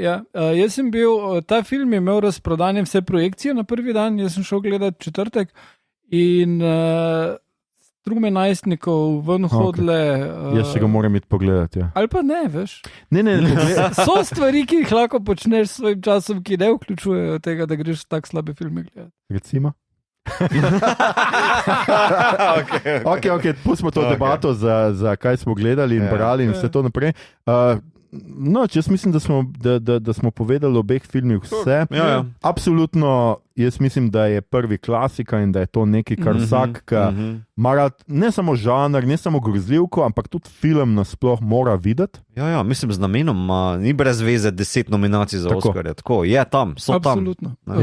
Jaz bi še dodal, da zraven k temu prvemu filmu priporočam branje knjigo A Head Full of Ghosts od Paula Trembleya, ki je sodobna knjiga in na zelo dober način obrne te trope, ki je v bistvu glavna junakinja, je pač ženska srednjih let, ki piše blog o hororju, pač dosta akademsko se trudi delati, in je bila kot otrok, je imela sestro, za katero je bilo mnenje, da je obsedel demon.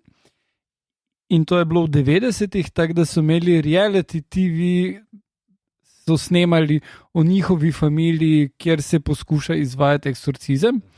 In ona se zdaj spominja in to razlaga neki novinarki, kaj se je zgodilo, vmes pa so še njeni eseji iz tega njenega bloga o hororju, med drugim o filmu Eksorcist, med drugim o tem, kako izpade ta serija, v kateri je bila ona kot otrok analitično gledano.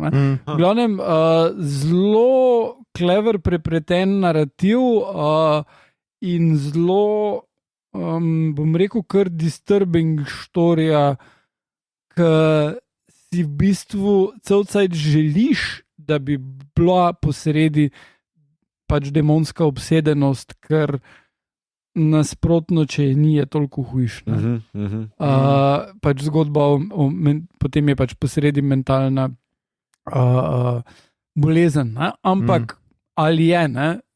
Knjiga je zelo, zelo dobro zgrajena, moram reči, da to je en boljših hororjev, kar sem jih bral v mnogo letih, tako dost klasičen, ampak res učinkovit. Paul Tremblay, Head Full of Ghosts. Bomo dali v zapiske. Drugače, jaz bi rekel, mogoče za konec je vseeno fajn seveda povedati, da katoliška cerkev je dostkrat seveda izvajala eksorcizem nad ubogimi ljudmi, ki so imeli velike duševne težave, da to ni nekaj, kar bi bilo fajn ali pa dober. Tudi tale resničen primer, po katerem je pač skratka nastala knjiga in potem zdaj vse tole.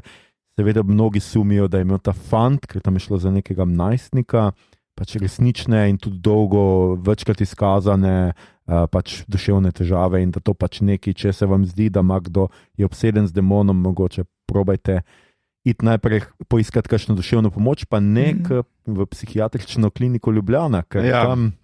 Ali pa probajte podcast v začetku. Ali pa to. Pa če smo pri eksorcistih, letos je tudi bil papežev eksorcist. Tako. Zdaj ne vem, če ste gledali tisti film, si pa gledal, sem kar spoilal, zdaj vama, tako da Daj, spoiler. Ima eno krasno sceno in to je Russell Crowe, ki se vozi na Vespi z vso svojo obsežnostjo, veličino. Ampak, kar zaključi ta film je, da pač tukaj on najprej vidi en kup ljudi, ki se pretvarjajo, da so obsedeni hudiča, ker so gledali Eksorcista, ki je glih bil hot film takrat. Se mi je zdelo cool, da se pretvarjajo. Pol pa kasneje, ali pa pač imajo neke mental issues, vse vredno. No, ampak pol na koncu gre v Španijo z tem svojo Vespo in tam je shit gets real in je dejansko demon in on se bori proti njemu in ugotovi, pazi ta cinizem, ugotovi, da je to en demon, ki je obsedel nekega duhovnika že 1000 ali koliko let nazaj. In ta duhovnik, ki ga je ta isti demon obsedel takrat, je začel inkvizicijo. Tako da, cela inkvizicija, Catholic Church, nima nič s tem. We're not blaming, A demon did it. A je pol tudi začel pedofilijo? Čakaj na nadaljevanje. Skratka, Mito, a imamo kaj v Star Treku? Seveda, da imamo. Seveda, da imamo, absolutno imamo. Čisto vsaka Star Trek serija ima zgodbo o obsedenosti.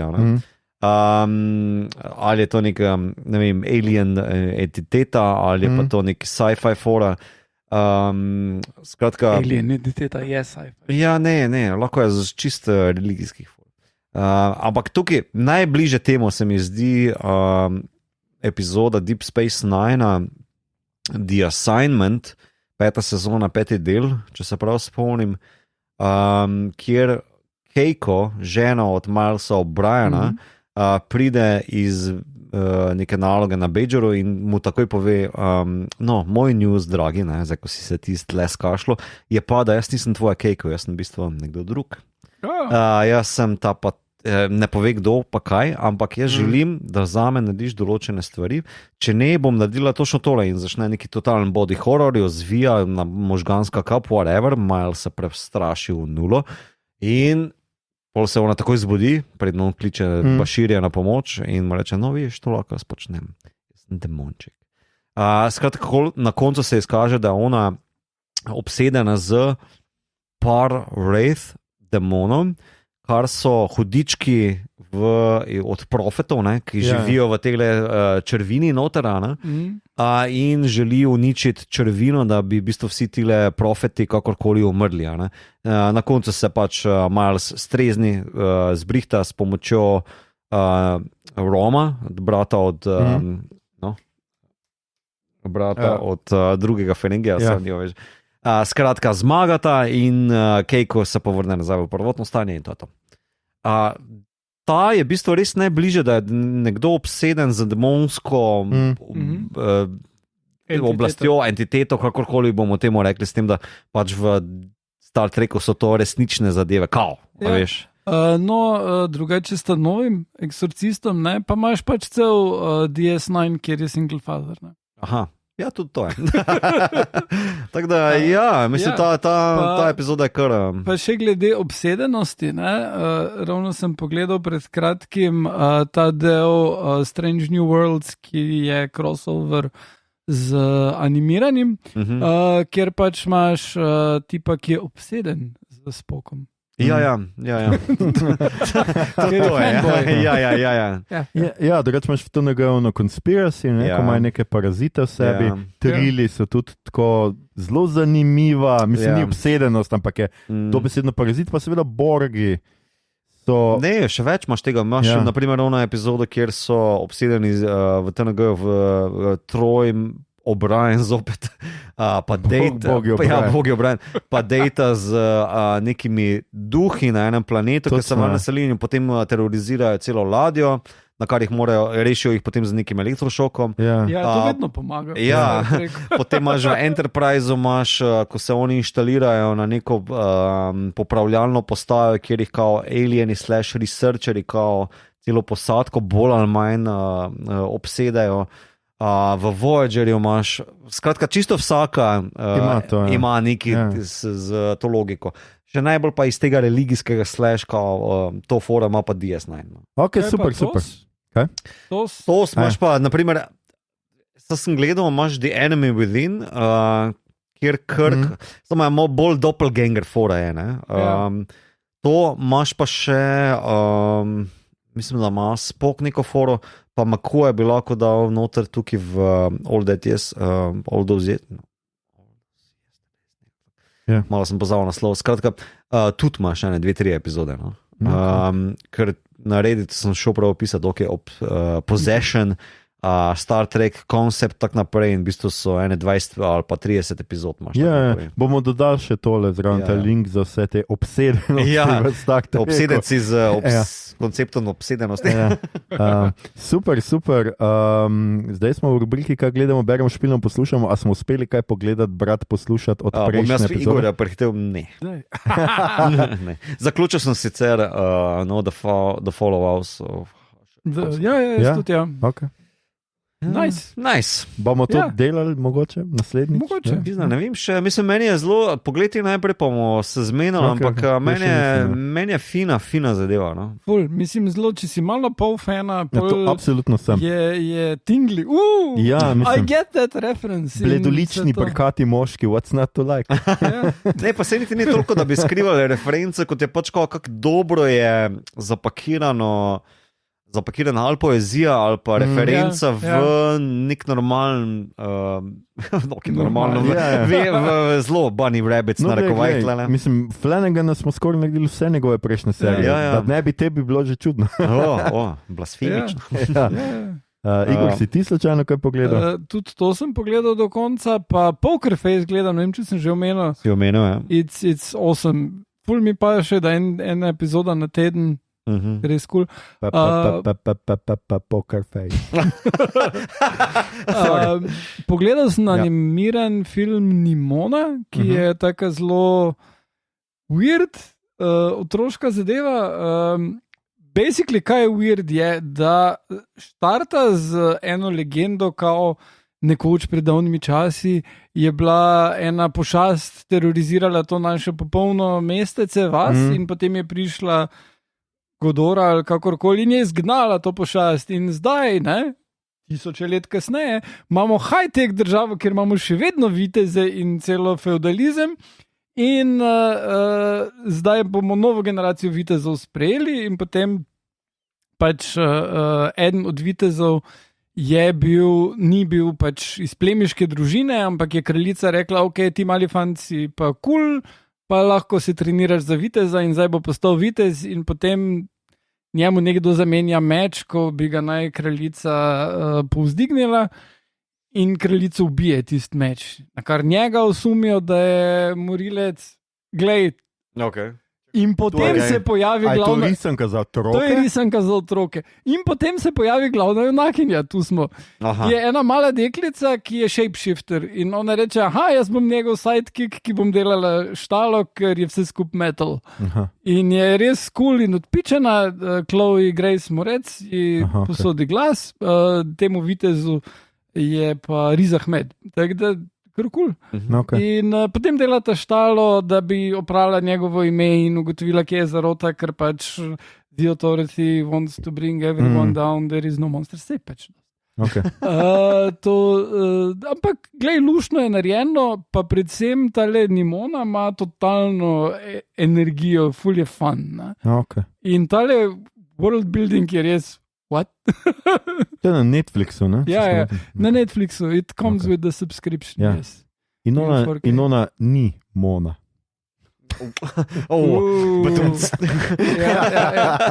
Si bil na Primorskem zadnji času, kaj ja? Super, še kaj, Igor? Berem dalje Dark Forest, pa ne, nič druge. Jaz sem pogledal 3. sezono Picarda, skratka zaključil sem Picarda in je kar težka pri nostalgiji, tako kar nostalgijo direkt vžile, tako da sem ene parkrat kar doživljal elevated stanja, ampak tako ni mi bilo toliko slabo, se mi zdi, da najslabša mi je bila res 2. sezona, ampak mislim, da je to res bolj osebno, ker ne maram res teh mirror epizod in ne maram tega potovanja v času. Zato se mi zdi tako boring, ker na koncu vse pač vrnemo v prejšnje stanje in se tako, give the fuck then. Ti vemo, da bo reset. Ja. In ni mi kaj dost mar za tega Little Picarda, jaz res Little Picard ne rabi svoje serije, prosim, ni treba tega delati. Posebej pa nekaj se Q na koncu pojavi in kar začne neki, tvoje sojenje se pa zdaj začne, oziroma preizkušnja. V obeh pomenih je ta trial v angleščini. Ampak drugače pa sama serija mi je bila pa zanimiva z tega vidika, koliko se Star Trek posodobo, ko vidiš Casha noter, ko vidiš lepote enih prizorov tega vesolja, ki laufa sem in tja vesoljskih bit, to je res na hudem produkcijskem nivoju, tako da se veselim, pa zanima me, kako bo zdaj šlo dalje, ker se bom lotil seveda tega, Discovery, ja.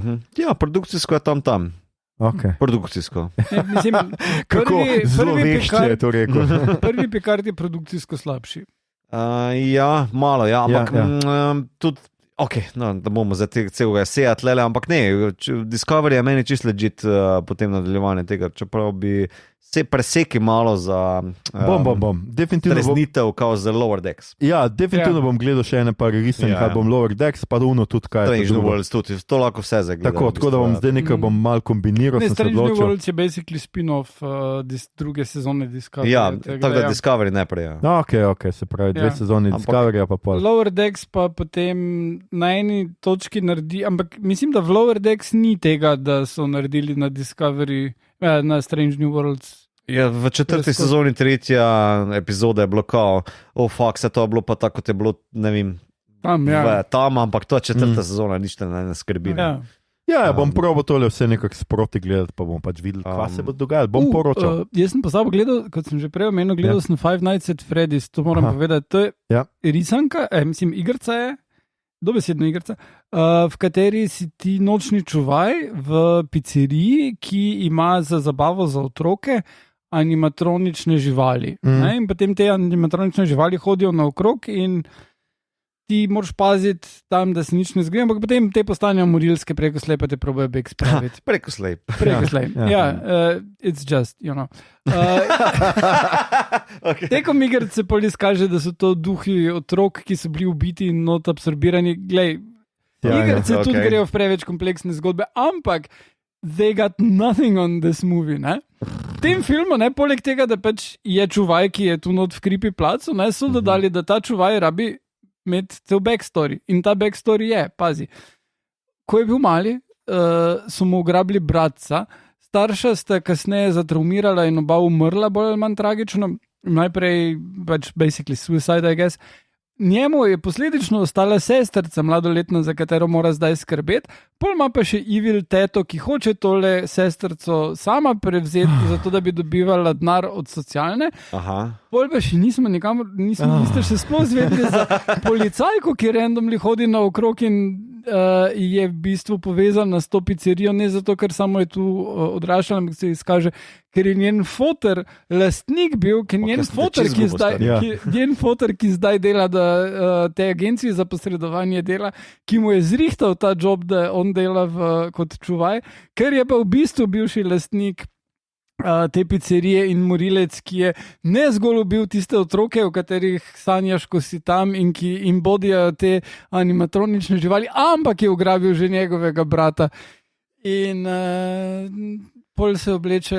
Ja, Kratka, rabim ne samo VIP sedeže, ne samo kokice in Pepsi brez cukra, ampak še nek sladoled, bombone. To je po 2 uri vse. Načo se, Jezus, Uro 50, vse to odslačijo.